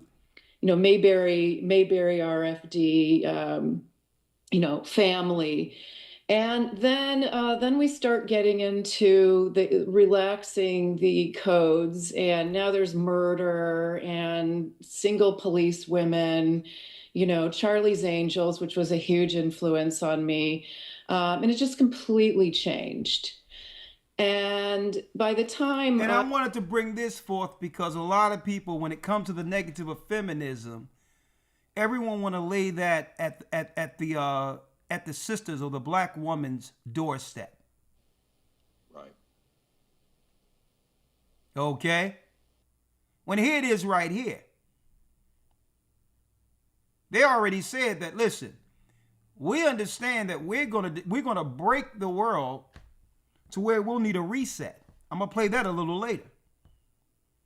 So they had to have their women buy into it now, but now it's a game of musical chairs. Now that we're at the end of their social engineering, everybody now, and not just black women, white women, are looking for those who have what? Who have the high earning potential that they can get in the front of the line to snatch the men, the few that were able to make it through the engineering. If you feminize so many men, do all these negative things to men, there's only a small pool of men that women will see fit to be with. So now these same women are doing an end around, confessing, and now they're going to stand in front of the places where our sons are succeeding now and wait near their locker room or while they're going to school or tech and all that, after having a hand in ruining the number of good men and women that would be here at the very end, like it was when our parents were seeking relationships. So don't forget, when they begin to apologize and admit what they're doing, folks, they're doing it for their own benefit. It's not to help us. Okay? They're now tipping off their daughters and aiming their daughters towards the men who can take care of them. If they've ruined society, they know which men are left that can actually take care of their families and daughters. And that's why you see an uptick in all the good men that's Israel, our people. It's no coincidence that there's other women next to them hooking arms with them. They've been sent there. See how it works?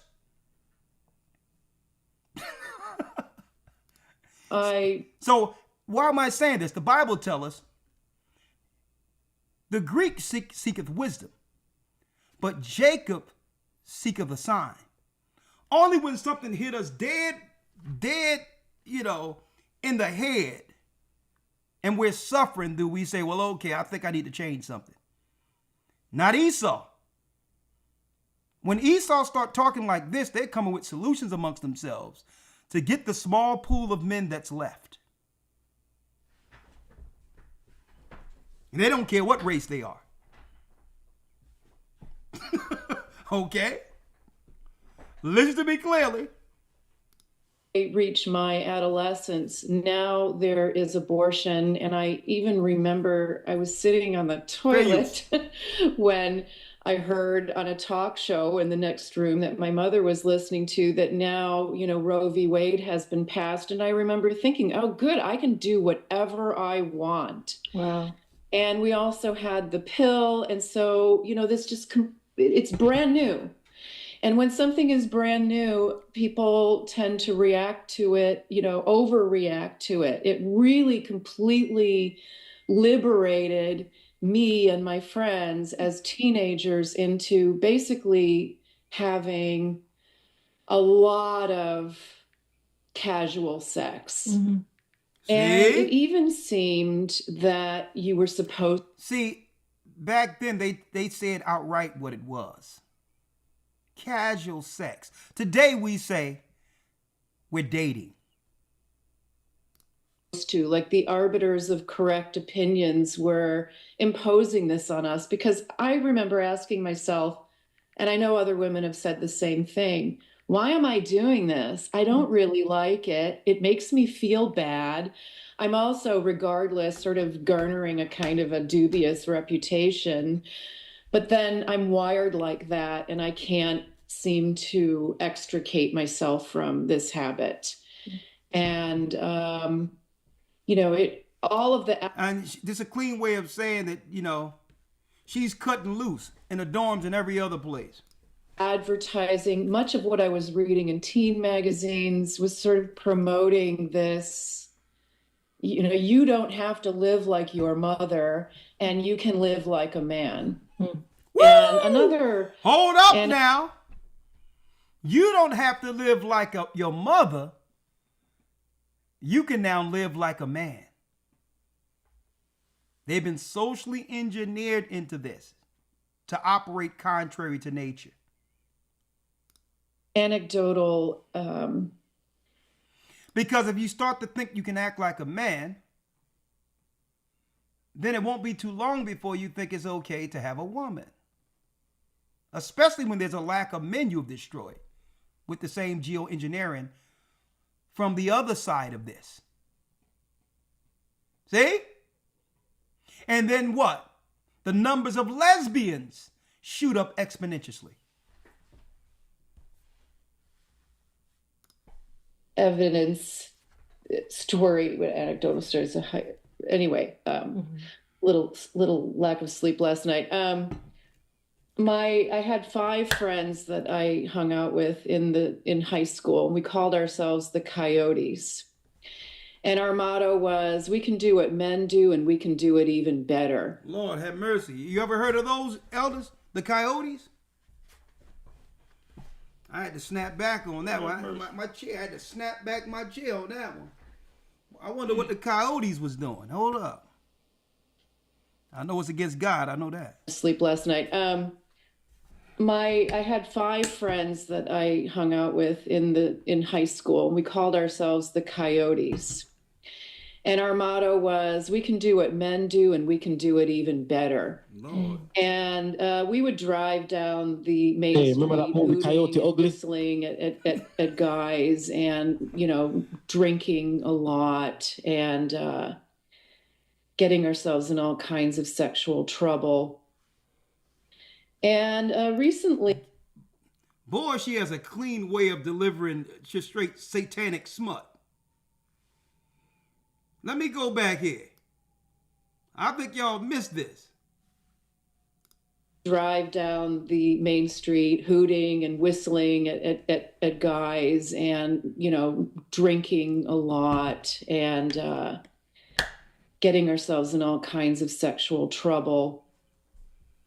And recently we, you know, a few of us got together, and we were reflecting on that, and we realized that this was a very short window of time, because AIDS comes along in 1983 and changes everything. So I would say that people born between, say, 1958 and 1965 are the people whose life story sort of goes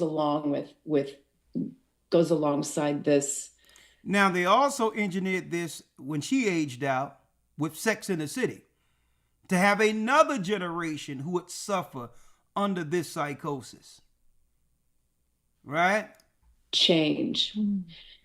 And in the essay, A Requiem for the Patriarchy, that I sent to, in the 60s, it really was like there was a dad in every house. There was only one household where there was no father. That mother was divorced and had a daughter named Tammy, and they lived with her grandparents.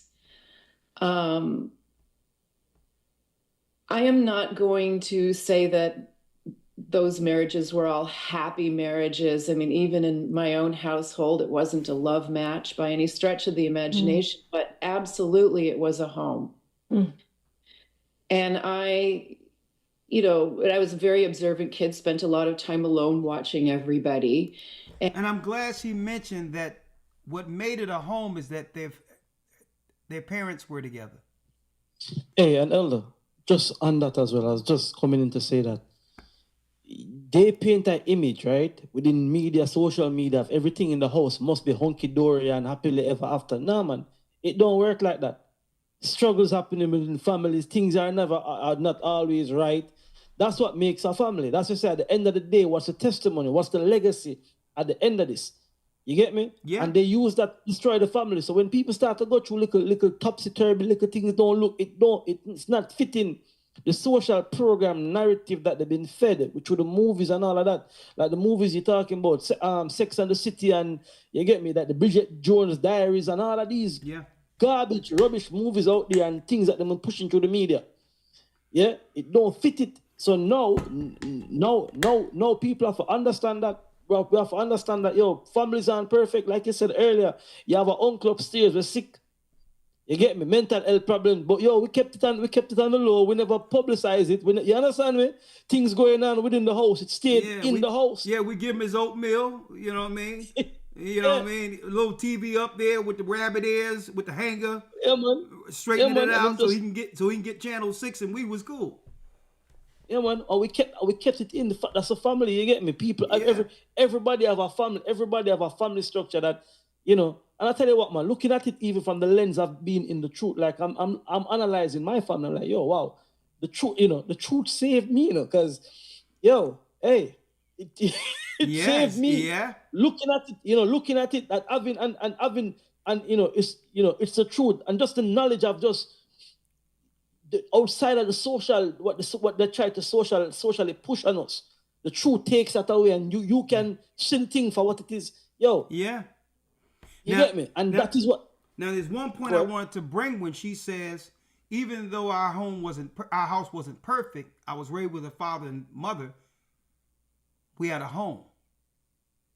Now, the home used to be what? A goal, a benchmark that a father could use to show that he's ready to take care of a family. That was a goal. That's what made a house. That's when you celebrated buying a house. Now I hear people say, I got my house and I'm a young homeowner with no family. So how is this an accolade? How is that something to celebrate? When usually, that's why people saying, well, there's a lot more women buying homes, because men understand that's a big tax. If I don't got a family, I'm gonna minimize my finances by having an apartment until I grow into a relationship that now there's a need for a home. That's when it's a goal, not to say that you're a homeowner. And to add to that, Elder, right? Yeah. Add to that, a man can live out of his car. Yeah. A man can live out, literally live out of the car. When a man looks to get a home is when he's looking now a wife, children, something to protect. Something to grow his family with. Homes had purpose outside of just claiming that I'm a homeowner. Yeah, man. Right? Yeah. So that's how backwards they've become, where you have people who have all these rooms with no people to fill it, with no person to fill it, talking about, I've accomplished something. Well, where's the family? The family is what gives you the mind towards home as a goal. That's how twisted they engineered us. But I'm coming back, because now we're going to deal with solution in a moment, and I'm going to open it up for you all. All right? Thank you, Elder. Let me just get through this one part real quick. Great points. I'm going to cut y'all loose. And I would say that in most cases, that was the sense that every one of those houses was a home. And for the most part, the mothers were all in those homes. Mm-hmm. And then the no fault divorce thing comes along, and it's like everybody sort of jumps on that bandwagon. And by the time I get into high school, there were the kids whose parents were divorced, and those were the cool kids who could do whatever they wanted because nobody was around to watch them. We were going into those houses and smoking pot and drinking their parents, drinking their mothers' The kids wild. alcohol, and I would say that those were the kids. Say what you said again, Elder.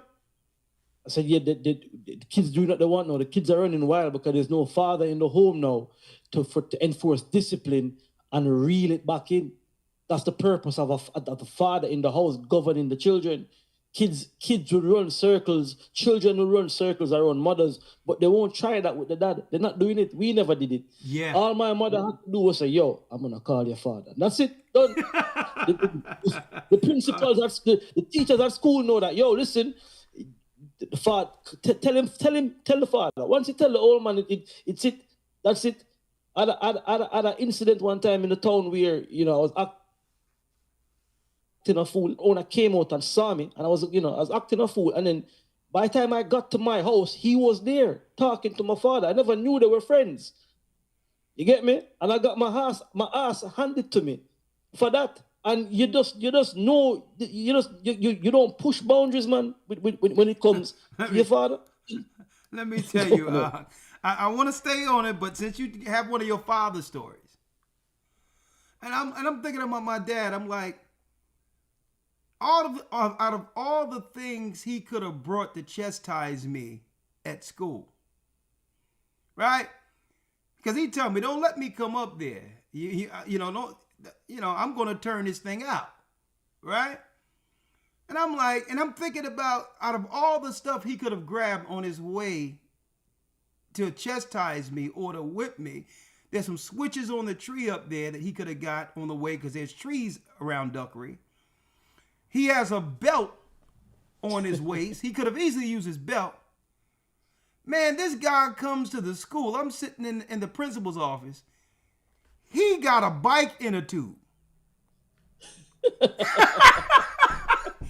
has a bike inner tube, and I'm checking out the whole zone because you know the part that you put the air into.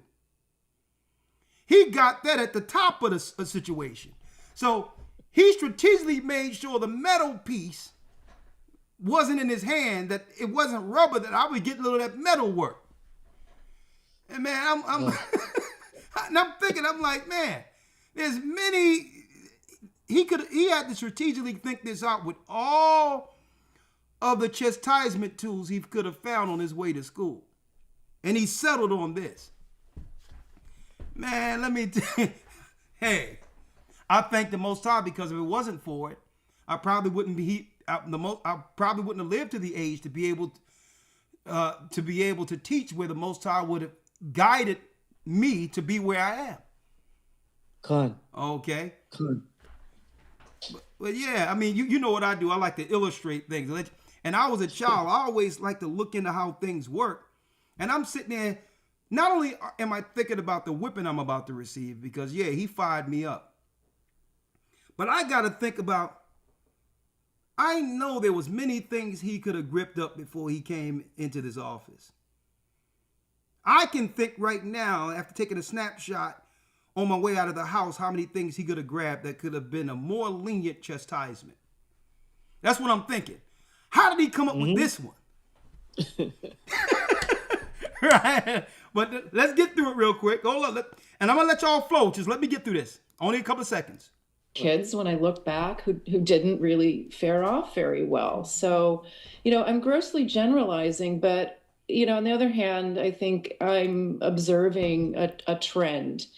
The breakdown of the family, the sort of permitting, getting out of commitments and not seeing things through. And I think where we are today is in a habit of not trusting that you can get through a bad period with a spouse or a partner, and see it through to the end. We are now wired to get out.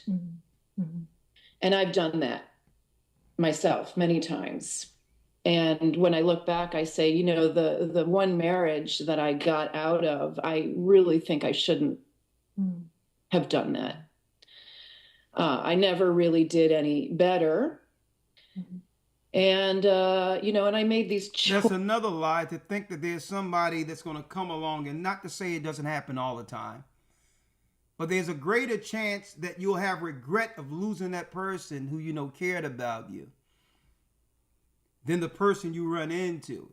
Now, sometimes it works out where a better person is there, but it's far in between. Because men are born to take care of things. That's the innate spirit of a man. And then you find out not too many men can be like us.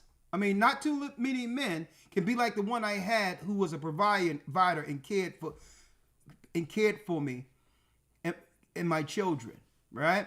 I'm going to get past Choices by rote, because I was listening to this other, you know, this sort of voices up there who are telling you what you're supposed to feel, what you're supposed to want. Now we have social media doing that. And, you know, some of the things I did were really incredibly callous and very much anti-family formation, anti-life.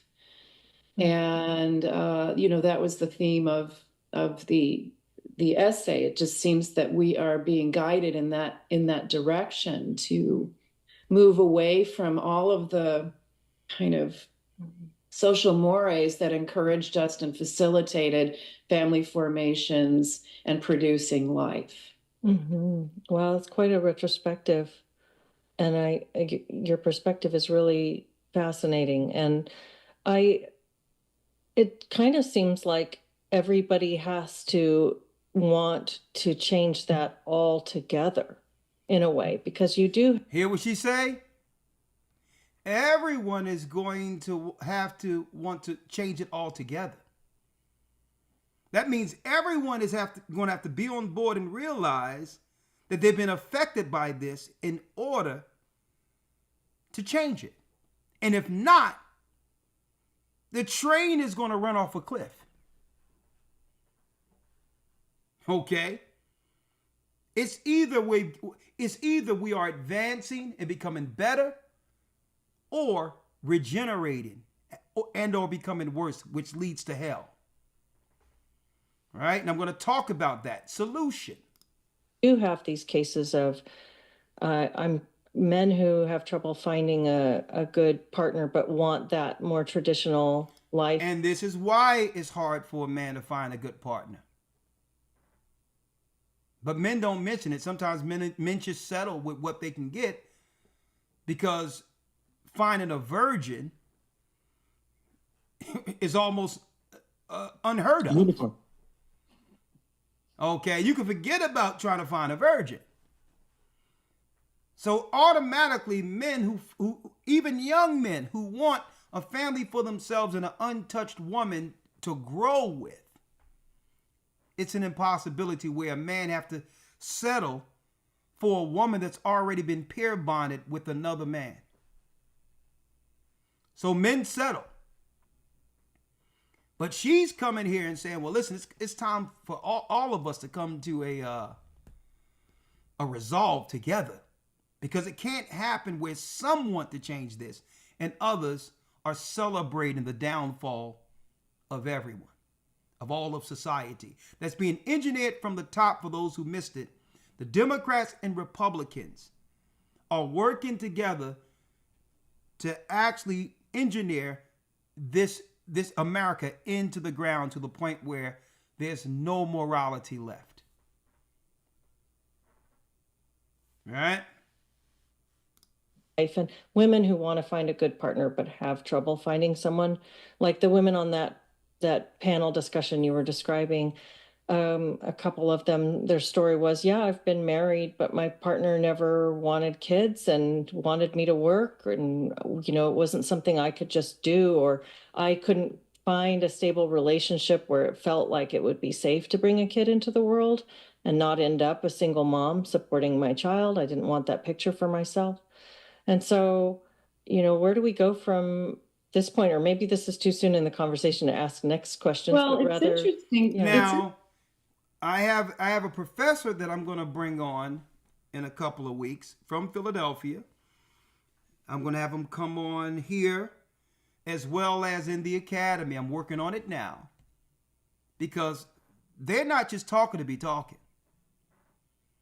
As a professional who is teaching studies on relationships within a known college on how to, guess what? He was teaching the nature of a black strong man and how to be agreeable to catch that man.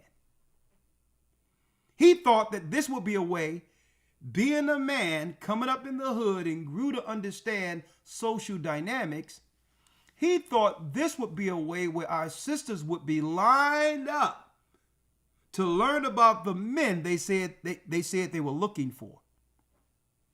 Folks, I'm going to have him on in a couple of weeks. Guess who was, it shocked him that all of the seats he had there as a professor, a black man teaching, did this so that black women can understand what they probably don't understand about black men. And there was no seats available, and there was no other women in the class but white, Asian, and Latino women. That's what he stated. He said it blew him away. They were waiting in the line to get into this class. Now, of course, it wasn't a major credit, but the fact that they were there twisted him up. So one of the women were leaving the class one day, and he asked I think it was a white young girl, "Can you stay back for a minute? Let me ask you a question. Why are y'all in my class?" And it was like, well, it's interesting. I just wanted to find out certain things. And, I'm kind of seeing somebody, that's on a football team or who is in STEM or whatever the case is. Right? Learning in school with a class on how to understand the nature of a strong black man. They're in class. So these people aren't just talking, folks, because they have a change in conscience all of a sudden. This is a dog whistle. It ain't about just outing feminists.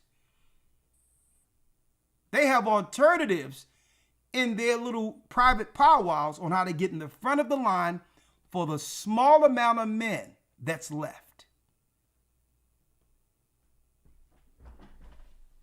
Right? Now let's deal with solution. We all know about the Willie Lynch letters. I don't got to rehash everything in it, but it was about, and somebody, every time it's pulled up, some people try to say it's a forgery, try to debunk it. It doesn't matter whether or not you claim it's credible. I know everything in it has happened and is happening, which makes this document factual when it comes to how slave masters can program slaves and how they do it. And I want to go right down here, right, to this part here. Then I'm going to open it up with you, Elder Lawyer, and others. Yes, sir. And this was back then. For fear of the young black male's life, that's after beating a black man publicly or killing or shaming a black man publicly, it would put a psychological imprint on the slave woman. For the fear of the young male's life, she will psychologically train him to be mentally weak and dependent. Right? So she'll train her son not to be a go-getter like Esau's sons, to stay next to mama and stay home. Something might happen to you. You might get locked up. You're going to stay next to mama. While his competitors are making it happen.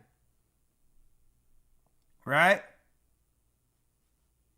But physically strong. So even though he's docile, he's physically strong.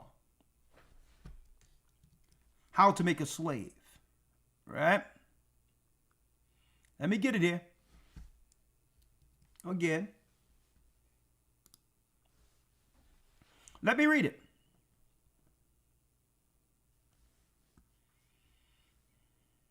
Right here. Let me get it here. Now we can, hold on, let me get it up here. For the fear of the young male's life, she will psychologically train him to be mentally weak and dependent. This is why no one cares that our young men are reading at less than the 6th grade level right now. But physically strong. He can still be used as a mule to work. Because she has become psychologically independent, she will train her female offsprings to be psychologically independent. You got to go to school, girl, get an education, do this while holding the boy back without even realizing it. This is part of the engineering that they put in place that now affects even their women, to why society is unrecoverable. What have you got?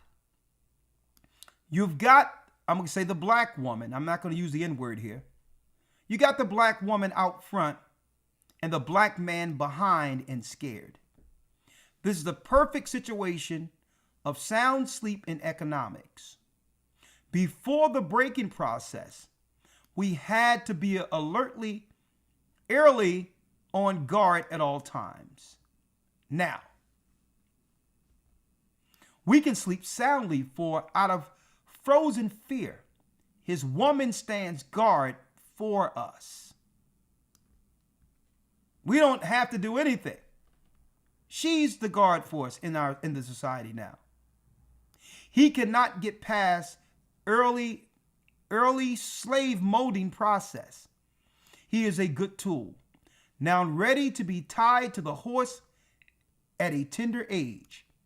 By the time the black boy reaches the age of 16, he is soundly broken in and ready for a long life of sound and efficient work and the reproduction of a unit of good labor force. He's used for working. Continually, though, the breaking of uncivilized, savage black people, that black man, by throwing the black female savage into a frozen psychological state of independence, by killing of the protective male image, where there's no example of a strong man who can protect his family, and by creating a submissive, dependent mind of the black male slave, we have created an orbiting cycle that turns on its own axis forever. So this will happen when the white man isn't oppressing anyone.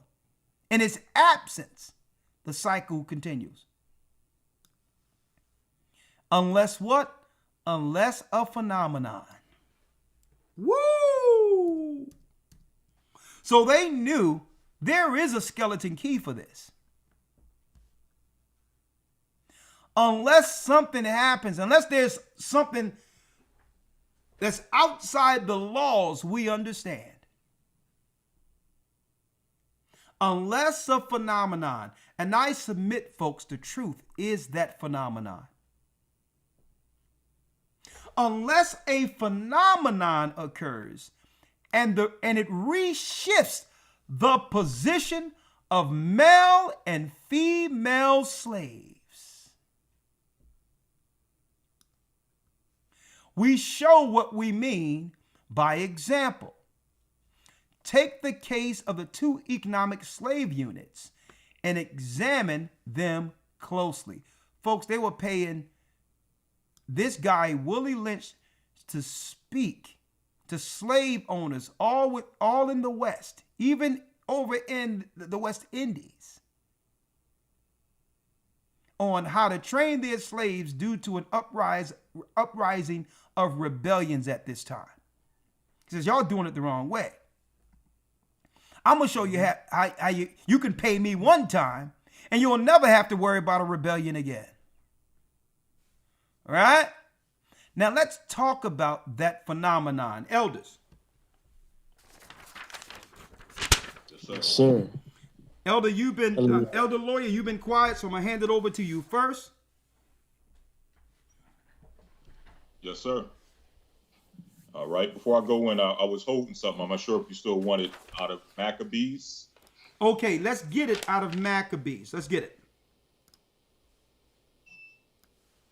All right. First Maccabees 1 and 41. First Maccabees 1 and 41. And this is lending towards what we mentioned earlier, right? Yes, sir. Where Quigley said that we must become one people, right? Mm-hmm. Let's read it real quick. Let's read it. Maccabees in the Apocrypha. Let's get it. 1 verse, Elder? 41. 41. Moreover, let's do it. Yes, sir. Moreover, King Antiochus wrote to his whole kingdom that all should be one people. That all should be one people. Read. And everyone should leave his laws. He don't care what race or country you came from. If you're an Israelite, you must cast off your culture and the laws that was given you through your forefathers. If you're Asian, you have to cast off the values and culture you had from Asia and assimilate yourself into the program, the order. Read. So all the heathen agreed according to the commandment of the king. Read. Yea, many also of the Israelites consented to his religion. So the one world order following government, folks, is a religion. Mm-hmm. When they say I'm being patriotic towards the state, that's a religion. Because you're choosing the culture of your home country above your nation. Read. Yea, many also of the Israelites consented to his religion and sacrificed unto idols and profaned the Sabbath. And profane the Sabbath. So the whole plan was to bring everyone into an order where there would be what? One mind. A hive mind controlled by Satan himself. Right? Now, I just want to play this real quick, and then I'm gonna lean it back over to you, Elder. Since you read that, for people who probably missed this earlier in the broadcast. But thank you for holding that, because that ties things together. Right? Yes, sir. That is, individuals and the government. There have been numerous books published with such titles as Man versus the State. I know two of those. Both appeared, I think, in 1960. We hear about big government as a threat to the individual, and so forth and so forth. Conservatives now are telling us that we must curtail government, cut government spending, cut government powers, reduce government personnel, for the sake of making individuals more free. Liberals, on the other hand, are still telling us, as they have for a long, long time, Democrats? that in order to make individuals free, we must destroy communities. By communities, I mean villages, ghettos and cities, ethnic groupings, religious groupings, anything which is segregated. We must destroy them. so that all individuals would be, if possible, identical, including boys and girls. Look at that. Including boys and girls. The plan of the Democrats. Huh? Quigley said that they would do this, folks. Carroll Quigley in 1976. And look at where we are. Go ahead, Elder. Yes, sir. Starting off in the book of Psalms 82, verse number 5. Okay. And at any point, Elder, you can jump in and elaborate. Break it down. Psalms, yes, sir. The book. Let me get it. Psalms 82 and 5. Yes, sir. Let me grab it so they'll see it. I'll read it and you can bring the points. Yes, sir. Psalms 82 and 5. It reads, they know not, neither will they understand. Right. So many people are going to hear what we're bringing out tonight concerning the programming and the philosophies of liberalism, socialism, women's liberation. They're going to hear this and think that we're anti-woman. Why? Because the Bible says they know not, neither will they understand. So understand that many people will not get this. Many people will not understand this. This is for those who sigh and cry and are sick of how things have been going, are sick of the abominations that have been committed in the midst thereof. They're tired of seeing broken communities, broken homes, broken families, right? But for the rest, they'll never understand. Go ahead. They walk on in darkness. Why won't they understand? Because the majority of the world is in darkness. Read on. All the foundations of the earth are out of course. And according to everything that has been brought out tonight, I'm pretty sure we all can conclude that the whole earth is out of course. You have women operating in positions and in roles of men, and you have men operating in the position, in the role, in the spirit of women. So now the question is, how do we get here? Let's go real quick to the book of Matthew 13:24. Matthew 13, verse 24. Let me read it. Yes, sir. Matthew 13 and 24. Another parable put he forth unto them, saying, the kingdom of heaven is likened unto a man which sowed good seed in his field. But while the men slept, his enemy came and sowed tares among the wheat, and went his way. But when the blade was sprung up and brought forth fruit, then appeared the tares also. So the servants of the household came and said unto him, Sir, didst not thou sow good seed in thy field? From whence then hath it tares? Right, and this goes into what you were mentioning earlier in regards to how you were raised coming up. Certain principles and values and morals that your generation had and that the previous generation had. So now the question is, what happened? Where did all these ideals come from? Where did all of these ideologies come from? Where did these philosophies come from? Read on. 28. He said unto them, an enemy have done this. An enemy have done this. An enemy came through with all of these ideologies and sowed them within our minds, using his television, using his movies, The Burning Bed, The Color Purple, Waiting to Excel. You mentioned earlier, Sex in the City. He put it in the music. He put it in literature and writing with Elle magazine. What's some of them other teen magazines? Cosmopolitan. Cosmopolitan. That's the one I'm looking for, right? So he used these different mediums to do what? To sow bad seed amongst us. Who did this? Not a liberator, not a freedom fighter fighting for your freedoms or your liberation, but an enemy have done this. And this is how we must view those who continue to peddle these ideologies. So now going back, let's go to the book of Habakkuk 2 and 15. Now let's see how the enemy works. Okay. Because you mentioned earlier, I'm sorry, Salakia, sir, go ahead. No, go ahead.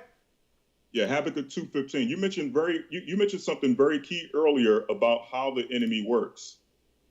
He pushes the programming, and then he'll turn around, or she will turn around and come back and point out all of the mistakes or all of the negativities that came with the programming. And the Bible identifies that as well. Habakkuk 2 and 15, sir. I got it. Habakkuk 2 and 15. Woe unto him that giveth his neighbor drink, that puttest thy bottle to him, and makest him drunken also. Right. The Bible says, woe unto him that giveth his enemy drink, and does what? That puttest the bottle to him, and making him drunken also. They put the bottle to you and almost force the drink down your throat. They force the women's liberation down your throat. They forced these ideologies down your throat. Again, using the various mediums that were aforementioned. But then what? After they force it upon you, after they sell you on the ideology, after they make you think that this is the best thing since sliced bread, what do they come back with? That thou mayest look on their nakedness. That they may come back and look on your nakedness. So they make you drunk with falsehood, but then come back and point at the state of your communities. Point at the state of your women. Look at your woman in single homes, raising these terrible children. No man in the house. Men are in prison. Drug-infested communities. Well, hold up. We can point to instances in all of these cases where you were at the root of all of this, pushing the ideology that led to the single family home, that led to the men in prison, that led to the drugs in the community. You did this. Read on. Thou art filled with shame for glory. You are filled with shame. Now we're shameful people. The glory we once had is gone. Read on. Drink thou also, and let thy foreskin be uncovered. The cup of the Lord's right hand shall be turned unto thee, and shameful spewing shall be on thy glory. Right. So drink, and let your foreskin be uncovered. In other words, drink, and now let the world see your nakedness. So now we can laugh at you. And so now we can put you in the statistics. Salakia, sir, go ahead. No, I'm glad you brought this out, because they're quick to brag about certain things as if they're naturally stronger, wiser, or more intelligent. Look at our IQ numbers and look at yours. Look at how many of our children graduate with high IQs and test scores compared to yours. Right. As if they didn't have a hand in this social engineering. So you guess what? You're bragging about nothing. There's no accolade that you've achieved without systematically harming others. And guess what? We're still up on your neck. That's right. Multiplying above you with high intellect and knowledge from the Almighty that destroy the knowledge that comes from your dumb schools you're looking to radicalize people with. Now you let the cat out of the bag, Elder Lawyer. They did. They didn't set up the school to educate the people. They set up the school to tell you part of their psychological weapons against us was to do it through the schools, was to harm us through the schools. They let the cat out of the bag for those who missed it earlier. The schools were never meant to allow us to be able to, what? Intellectually challenge them. You see the nut jobs coming out of school right now? This is what their plan was for us the whole time. But I digress. Go ahead, Elder. Yes, sir. Just a few more. Ephesians 6 and 12. And this lends to what Elder Gadja mentioned earlier. For what? Right. And this also leans into what we must do and what we must recognize, understanding the game that has been played on us. Okay, great. Ephesians 6:12 reads,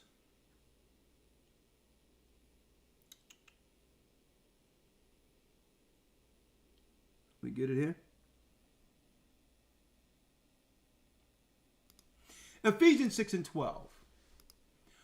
For we wrestle not with flesh and blood, but against principalities, against powers, against the rulers of darkness of this world, against spiritual wickedness in high places.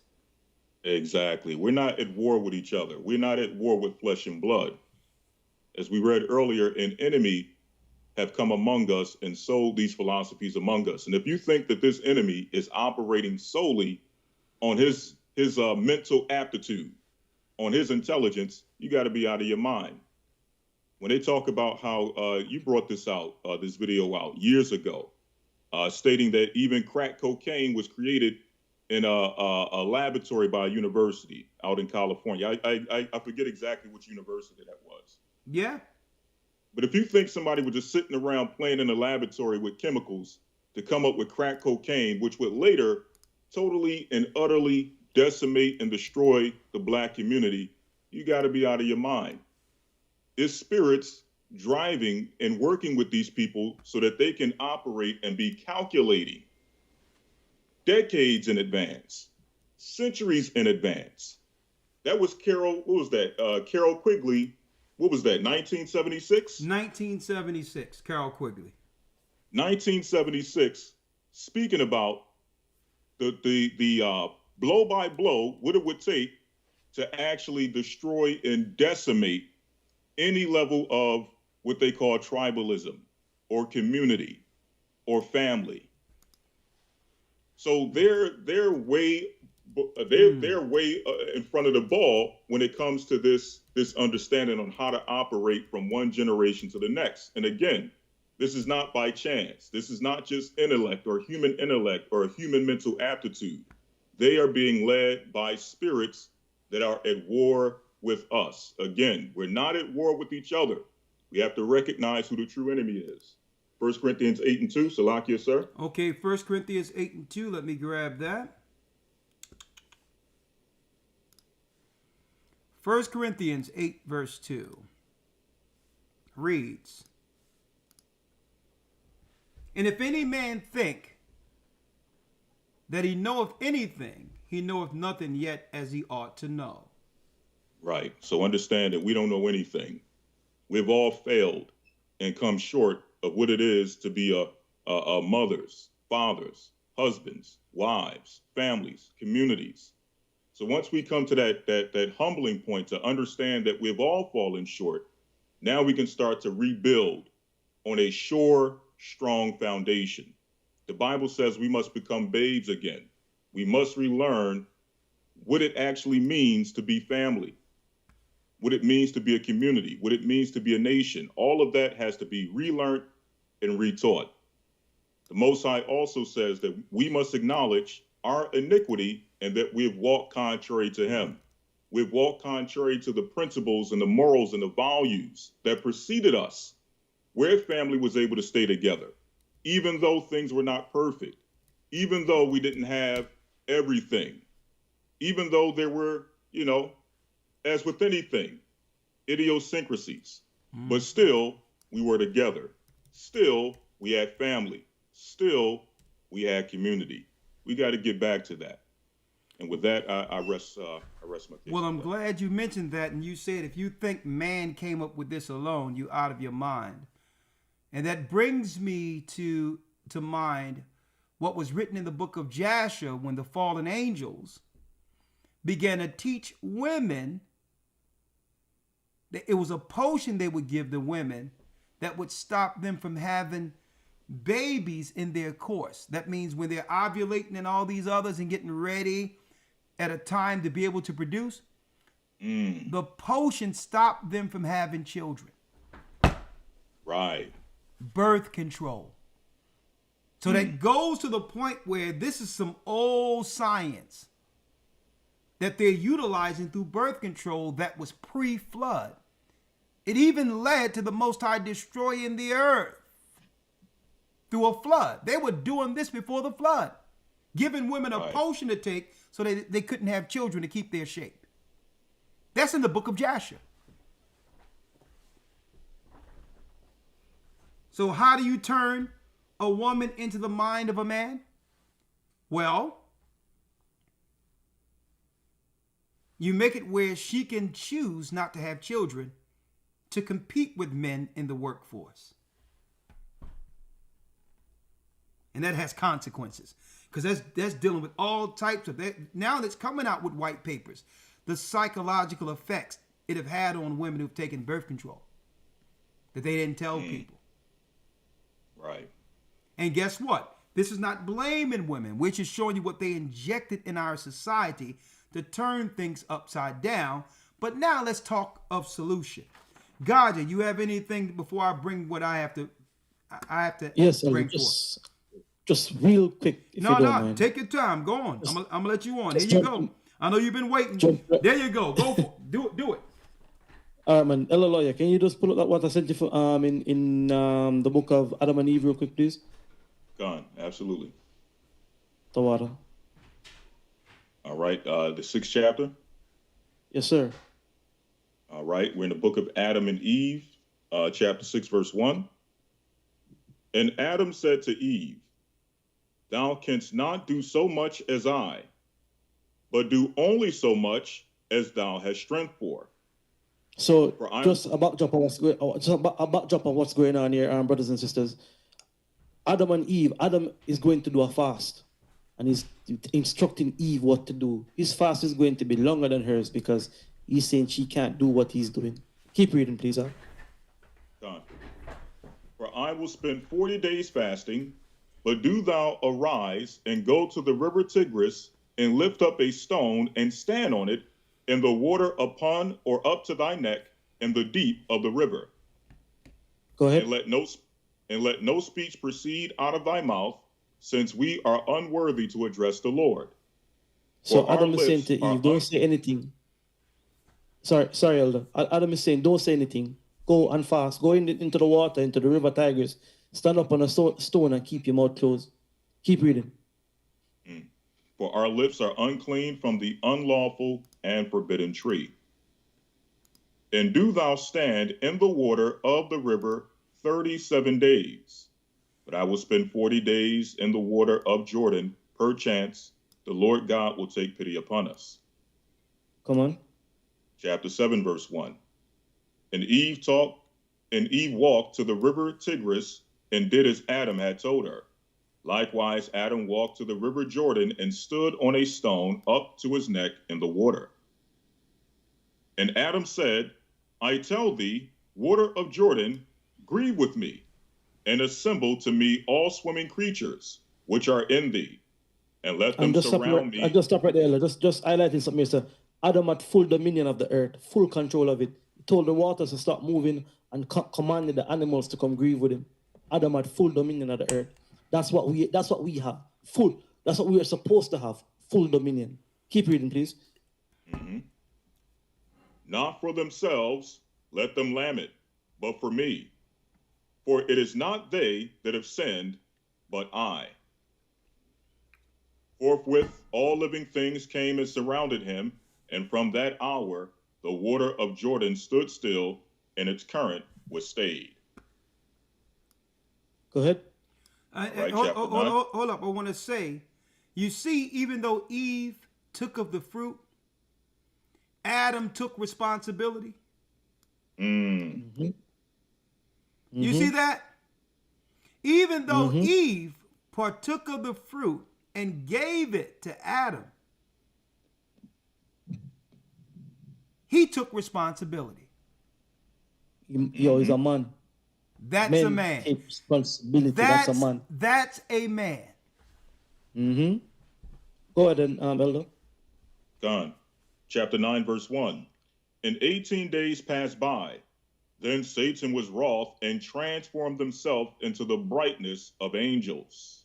So when you read in Corinthians, when you said, no marvel that Satan himself transformed into an angel of light, This is where Paul was getting it from, the book of Adam and Eve. Satan transformed himself to deceive Eve again. Coming like all things are nice and good, and hey, why don't you just have a nice, you don't need a man. You know what you need? You need a job. You should go on the birth control and make sure that you don't get pregnant and don't start a family. And just it's brightness. It sounds good. Get a job and have income and do what you want to do. You don't need a man to tell you what to do. You get me? It's the brightness of it's transforming himself into an angel of light. It's looking good. It sounds good. But at the end of the day, we just heard from the Coyote Uglies that, listen, it's not that great. Keep reading, please. And went away to the river Tigris to Eve and found her weeping, and the devil himself pretended to grieve with her. And he began to weep and said to her, come out of the river and lam it no more. So it's like you said before, Elder, the enemy, they come and they try to sympathize with our cause. You're being oppressed. You might not listen. Yeah, I have a solution. Hear what you do. You understand? You don't need to listen to him. He told you not to talk, but talk to me. You can lie on my couch and tell me what's going on. Tell me all the problems. Keep reading. Come out of the river and lam it no more. Cease now from sorrow and moans. Why art thou anxious, and thy husband Adam? The Lord God hath heard your groaning and hath accepted your penitence. And all we angels have entreated on our behalf and have made supplication to the Lord. And he hath sent me to bring you out of the water and give you the nourishment which you had in paradise, and for which you are crying. Now come out of the water, and I will conduct you to the place where your victual have been made ready. Chapter 10. But Eve heard and believed and went out of the water of the river, and her flesh was trembling like glass from the chill of the water. And when she had gone out, she fell on the earth, and the devil raised her up and led her to Adam. But when Adam had seen her, the devil, with her, he wept and cried aloud and said, O Eve, Eve, where is the labor of thy penitence? How hast thou been again ensnared by our adversary? Now let me say this. Let me say this on that, because we can't leave no meat on the bone for this one. A lot of meat on this bone. No, let me tell you, I'm topping at the bit right here. My back up and give it to you, Gaja. I don't even need to put my video up there. Let me make it clear. He's pressing upon Eve every chance he get when she's what? When she's not in the presence of her protector. Every time. That's why they want the woman alone. Women were meant to have a guide. It was meant that way. The Most High set it up that way. And even if they don't want to say that they're going to get advice from someone, even if it's not her husband. They'll listen to other people before making decisions, because there's what? There's an inherent spirit to take advice, to be guided. And Satan understands this. It's in the nature of a woman to take advice. That's why sometimes be acting, well, listen, why don't you make decisions on your own? It's not about that. It's in her nature to lean on to make sure that she doesn't mess things up. So she want to make sure she checked first before doing something, based on what happened with Adam and Eve. And now every chance, and we have to really understand and not ignore this, that every chance Satan gets, he's trying to press upon women to make decisions that would have us go backward. We can't ignore that they're being attacked as the weaker vessel and want to throw it out the window as if she's just a succubus or she's just wicked, and not realizing that at every chance since the beginning, when Adam wasn't around, Satan stays in her ear. We have to acknowledge this if we're going to come to solutions. That's right. Still to this day. I mean, the Bible says give honor to the weaker vessel, but then we attack her because she's a weaker vessel. Insane. And that goes to my solution in a minute, but go on, I'm backing off. Yes, sir. Go ahead. Go ahead. All right, I'm picking up Elder Gadge. I'm picking up at verse number 3 of chapter 10. Go ahead. It says, "But when Adam had seen her and the devil with her, he wept and cried aloud and said, O Eve, Eve, where is the labor of thy penitence?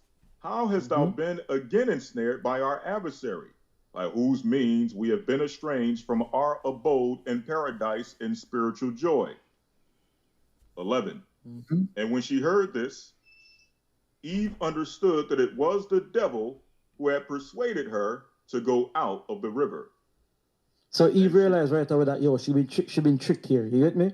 But I want everybody to get this part of the dialogue now, that Adam asks a series of questions here and gets an answer. And this is where I was going, Elder, that this is not a battle against man and woman. This is a battle against mankind itself. Let me say something real quick, Elder Gaja. Someone says we attack because she doesn't listen. See, we can't generalize like that. Why? Because there are women out there that will listen. It's still our position to show the path, regardless of if there's resistance. But then it's on her. When Christ says, remember Lot's wife? If she chooses not to listen and look back and get destroyed, that's on her. So we have to understand when we're taking a mindset against all women, even if the majority, a lot of them have been turned left, there's a place for repentance, and we have to be careful on how we deal with them, understanding this as the weaker vessel. Because yes, they've been turned, they're doing wrong, but guess what? We would turn. We do wrong.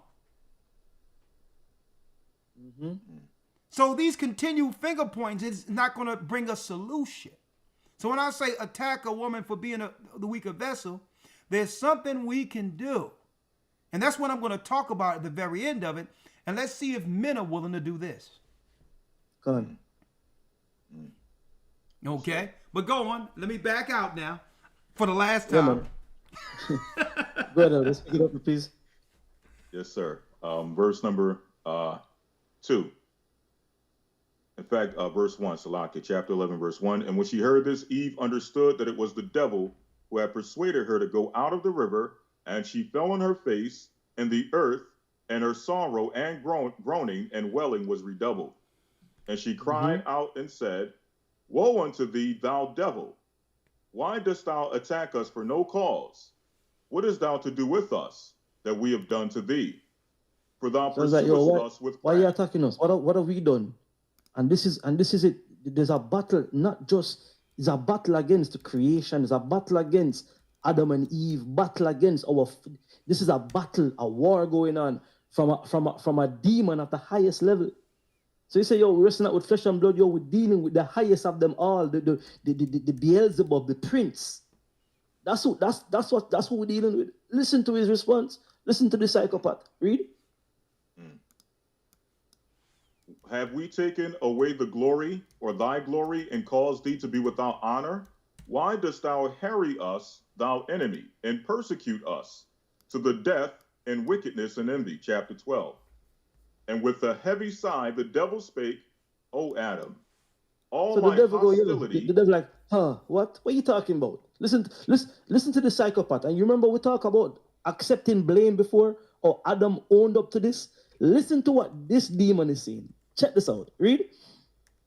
O Adam, all my hostility, envy, and sorrow is for thee, since it is for thee that I have been expelled from my glory.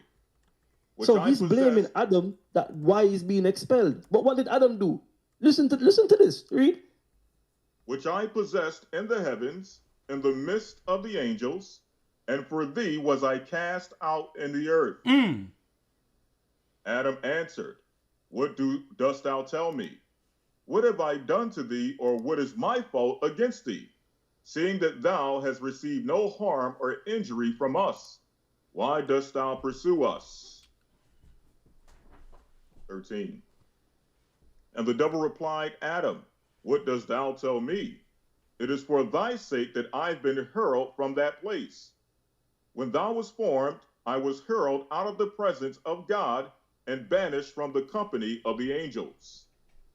When God blew into thee the breath of life, and thy face and likeness was made in the image of God, Michael also brought thee and made us worship thee in the sight of God.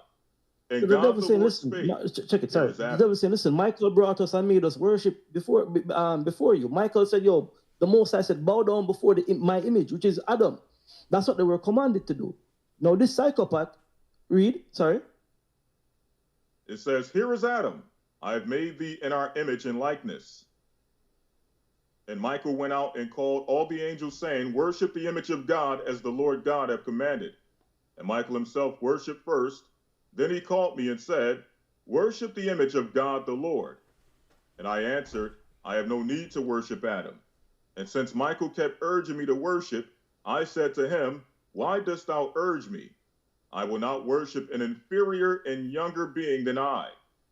That's pride. I see, we get that pride, that puffed up thing. The Most High commanded it. He's not doing it because he believes that he's a superior being to Adam. No humbleness. No accepting that this is not Adam's fault. You know. This is your fault. You were told to do something by the Most High and you refused to do that. How is Adam taking the blame for that? How are you blaming Adam for that? And that's what we get. When you see people come out with no accountability, with zero accountability of how their actions affect other people, then this, you know who your daddy is. You know what spirit you're dealing with right now. This is the origin of it. Mm-hmm. Keep reading, Elder, please. Now, I got to show something. So hurry up. And I got something I want to bring some conclusion with this. Yeah, it's almost in the shadow. So that's a bit of your I wanted to get. All right. I'm a senior in the creation. Before he was made, was I already made. It is his duty to worship me. 15. When the angels who were under me heard this, they refused to worship him. And Michael saith, worship the image of God, but if thou wilt not worship him, the Lord God will be wrath thee. I'm going to stop it right here. He said when the angels that were under him heard that, they started to rebel. You with me? That's the 1/3 of the heavens that he took with him. They rebel with him. And that's why I have to be careful of, like, when you see certain people start to sow discord and heresy amongst the brethren, it can have an effect. It can pull people out like that. There's an attack. There was an original attack on man, on the image of God, and they went for the woman. Satan, you think Satan care about Edomites or care about? And these are the children of Adam. He doesn't care about none of that. Everybody's supposed to die. That's his plan. Is death and destruction. Anyways, I yield right there, Sir Elder. Thank you, Elder. And you can come back in because we're going to talk about solution now. And I want to start it off real quick. Thank you, Elder Gaji. Just stay there because we're coming back in. Because some people were saying, well, the majority of black women aren't going to listen. They're hard-headed. They this, they that. Right? Buying into the narrative to allow our sisters to be attacked, even though they're doing wrong. Like we were attacked. And we knew that we weren't all like they were claiming we were. And we understood that what they were saying about all black men didn't apply. But let me say this. Why do we focus on the worst of people when we should be looking for the best in people? Let me read this real quick. 2 Esdras 9:13 reads this. Here's wisdom for you. And therefore be thou not curious how the ungodly shall be punished. Always looking about what people are doing wrong and what's going to happen to them for the wrong. The Bible says, and therefore be thou not curious how the ungodly shall be punished and when, but inquire how the righteous shall be saved, who is the world is, and for whom the world is created. If we believe that none of them are right, like they're trying to sell to us, then we're not going to see the ones who was meant to be saved through the grace of Christ. And this is not giving anyone a pass. Okay? But we have to understand men and women are different. The Bible says, give honor to her as the weaker vessel. So as a man, even though it would be justified based on their geoengineering, it would be justified carnally if we were to just bash down on them because that's the trend right now. But here it is. And now we can ramp it up with you elders here. The answer is not really what the women are doing. The answer to this, brothers and sisters out there, listen clearly, is that the man must do something different. Not what the woman have to do. The men have to do something different. Why? The whole programming was aimed towards what? Men not being an authority to oppose evil. We were the target. Women are just a facilitator or the doorway they're using to attack us. So we're asking for what's under us to change. For us to change?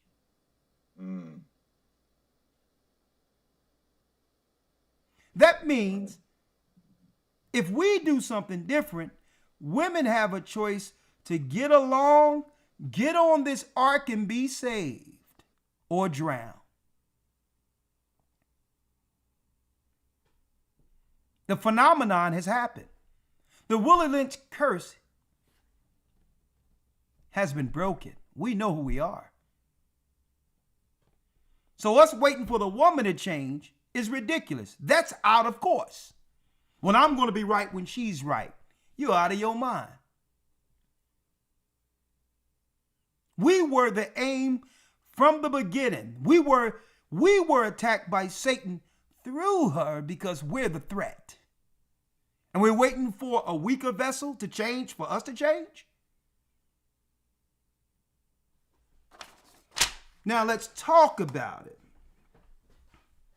If we understand and this is what's good about, that's why I put up these clips in the beginning to show the social engineering, so that we'll have a choice whether or not to go along with it and die or stand on the ground that the Most High gave us through Christ, like it was before they begin to switch things around. Like, for instance, the answer is that a man must do something different, right? Which means men, boys are to be focused on as priority. And that's not to say the daughters are to be ignored. What they did was switch it. They had the boy passive and would push the woman to be the go-getter with their education. We got to switch that. We have to concentrate on the boys to become go-getters and the daughters to be nurturers and to serve every man in the house with her mother. When a mother's in the kitchen cooking, she's in the kitchen cooking. No matter what she feel about her brother is at the table with her father, and the daughter and mother is serving them. See? History taught us this. At one point, things were set up like that.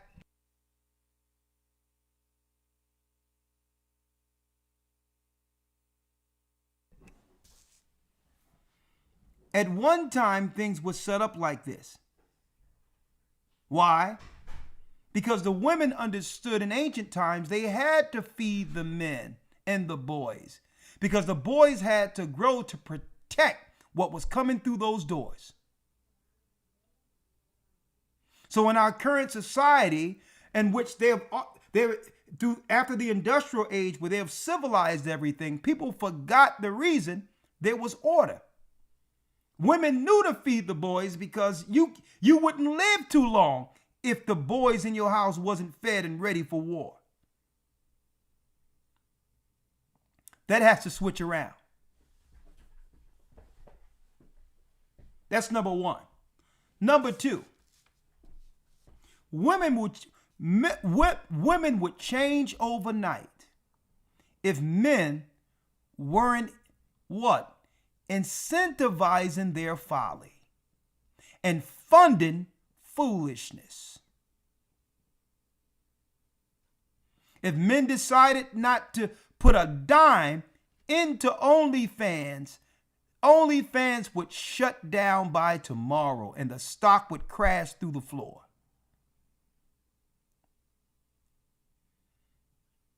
Men have to set their standard to accept more from a woman than just what's carnal.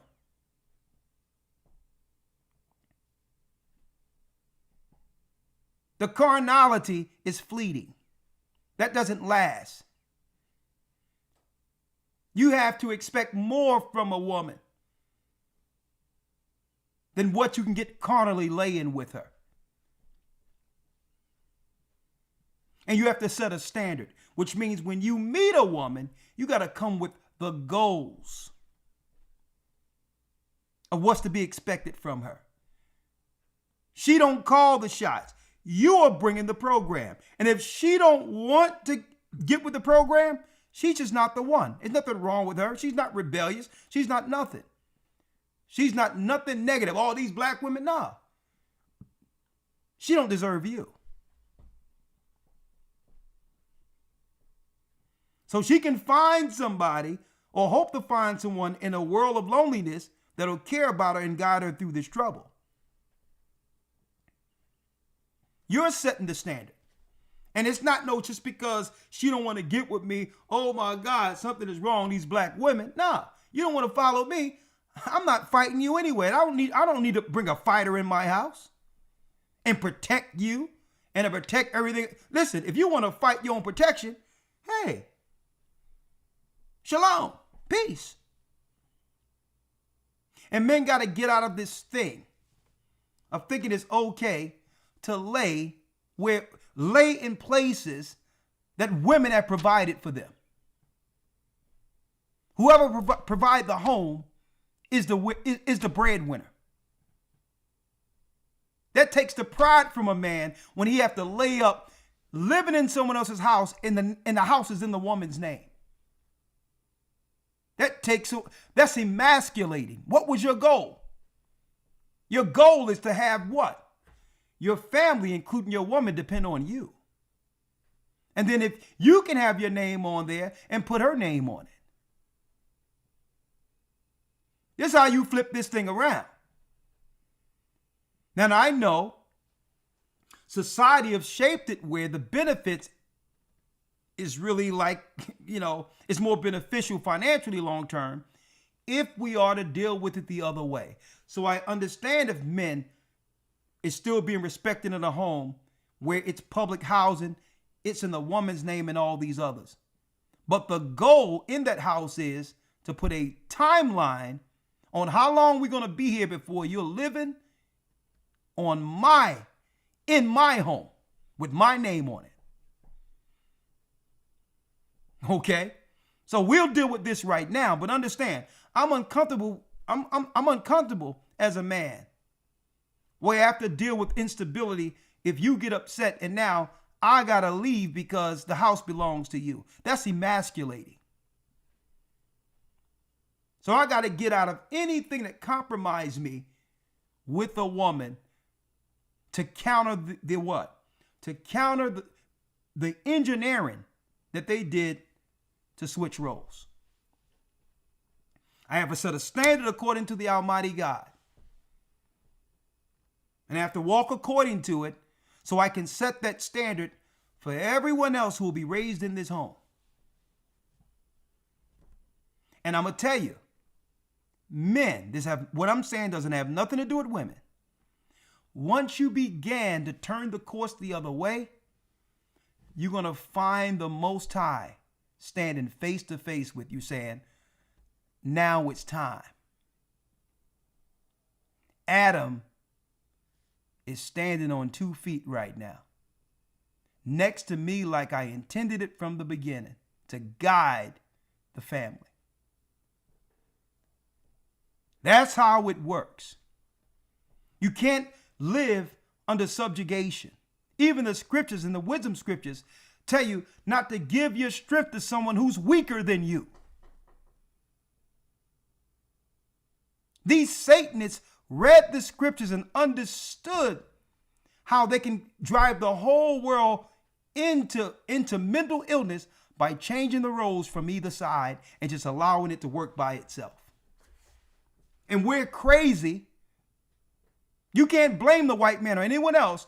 You are crazy if you will continue, if you continue in it without changing everything back through your power.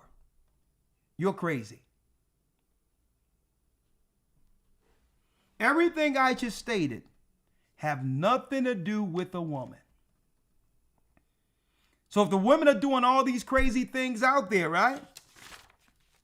It really doesn't affect you like that. Why? She's not on your program. She's not going to affect you negatively. It's not in your home. Right? So she'll fall through her own sin. Right? But guess what? When she come to you, she's coming to a man with standards. Oh yeah, here's my goal. Yeah, I already got my house already. You can move in. Yeah, let me make it clear. We can decide to move in, but we're gonna have to do one or two things. Okay? If we all move in and get married and do what the Most High say, I'm the head of this household. So we're gonna go before I come into this house, and my name is gonna be on this house. Period. Or I don't walk in this house. Better yet, let's start something fresh by eventually put that on the market, and here it is. I'll buy the home with you, and our names will be on that. You can't be living up under a woman who have the name over your property. She has the power of your livelihood and where you will lay your head. You have lost power. I don't care how much you try to flex. I'm a man. I'm a man. I'm a man. What have you've achieved as a man to give the next generation? You can't do that if you can't even state that the place you lay your head doesn't even have your name on it.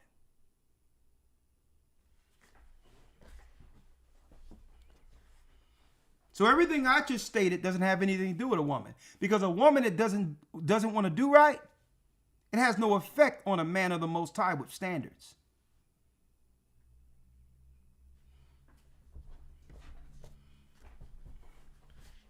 All right? But I guess, elders, this is a great segue into our academy this coming Sunday. What's the title, Elder? Let me get that for you real quick. The reason why Adam fell. The reason why Adam fell, and I'm glad we set it up perfectly to lead into Sunday's lesson. I think Elder Gaja let a few cats out of the bag in between that, but hey, I had to let him roll. I had to let him roll because, he's on fire with it. I'm like, you know what? Hey, let's do it. Yes, sir. But it's time to stop the finger pointing. That's right. And only focus concerning what we can control. So when I looked at the social, I keep on saying geoengineering because we did the weather warfare area earlier. When I see the social engineering, they told us exactly what they did. You got to be insane if you want to continue within the program, and you know that happened from the outside of us that began our destruction. That's insanity. And we can break this. It doesn't matter what we've gone through. Satan want to see us, and want us to have guilt based on our darkest moments.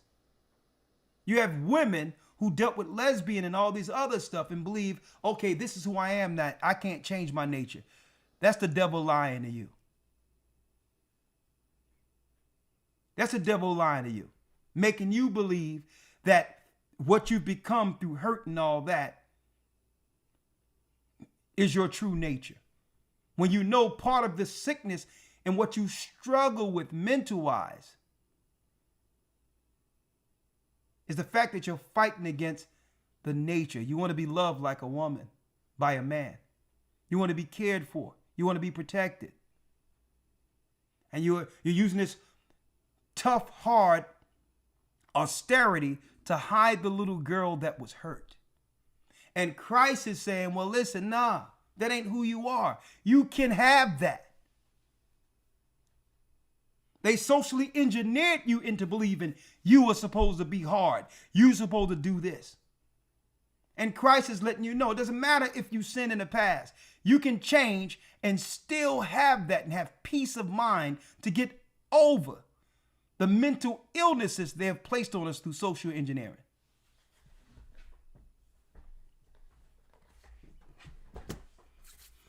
With that, there's nothing left to say. Thank you, Elder Gaja. Thank you, Elder Lawyer. We're going to end it here until Sunday. Yes, sir. Shalom, man. Thanks for having me. And just want to drop one more thing before I head out. Off topic, we had a brother that passed in Jamaica recently. Good brother Theo. And I just want to send condolences out to the family and everyone and out there right now, grieving, asking for prayers from the family worldwide. For Brother Theo and his family who are going through grief right now. Who passed?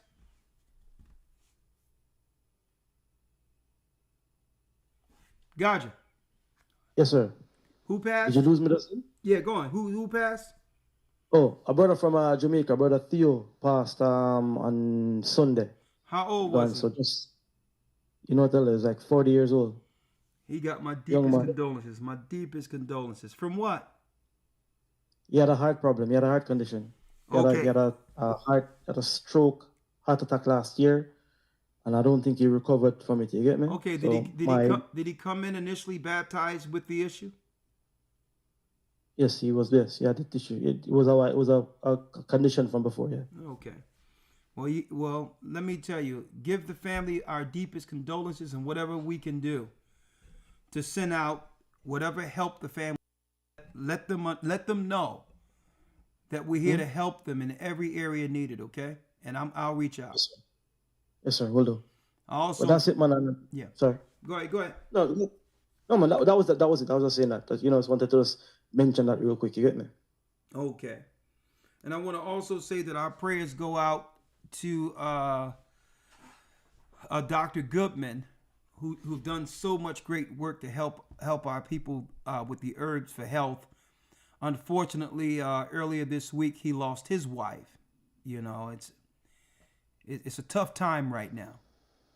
And I'm still reaching out to see what we can do to support him through the grieving process and what he's going through right now. To let him know that the church is here to help him through his mourning. And to make sure that he'll have everything he needs, for his wife, right? I'm trying to give him some space right now because I understand how that's a tough situation, And but all in all, brothers and sisters, put out your prayers for the brother, Dr. Goodman. He's a good man. He's always extended himself to help members in the church with sicknesses and to heal you know they're doing everything they can to poison us, and he's doing everything he can on the Arab side to counter them targeting us with all this stuff out there. So he's a great man, and our prayers go up to the Almighty, and I pray that the Most High receive his wife in paradise. Okay. Shalom. See you all Friday. May the Most High be with you. Thank you, elders. May the Most High be with you. Thank you. And sin not, and keep in mind, the Most High is calling back the children of Israel. That's right. We are the children of Israel. And yes, we're back. Shalom. Shalom.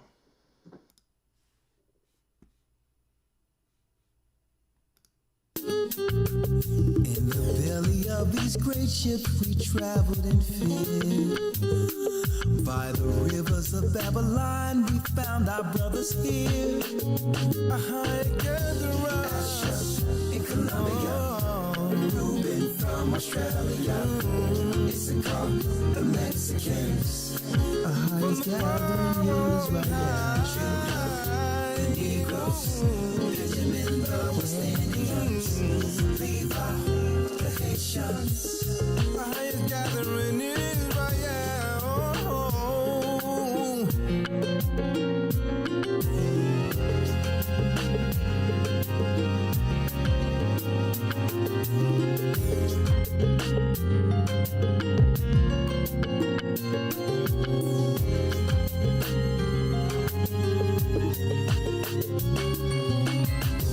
Asher in Colombia, Reuben from Australia, Issachar, the Mexicans. That's who we be. We be Judah, the Negroes, Benjamin, the West Indians, Levi, the Haitians, Manasseh, the Cubans, Ephraim from Puerto Rico, Naphtali from the Isles of Hawaii. The Lord is calling back Israel. Zebulon from Panama, Gad, the North American Indians, Simeon, the Dominicans, our highest gathering.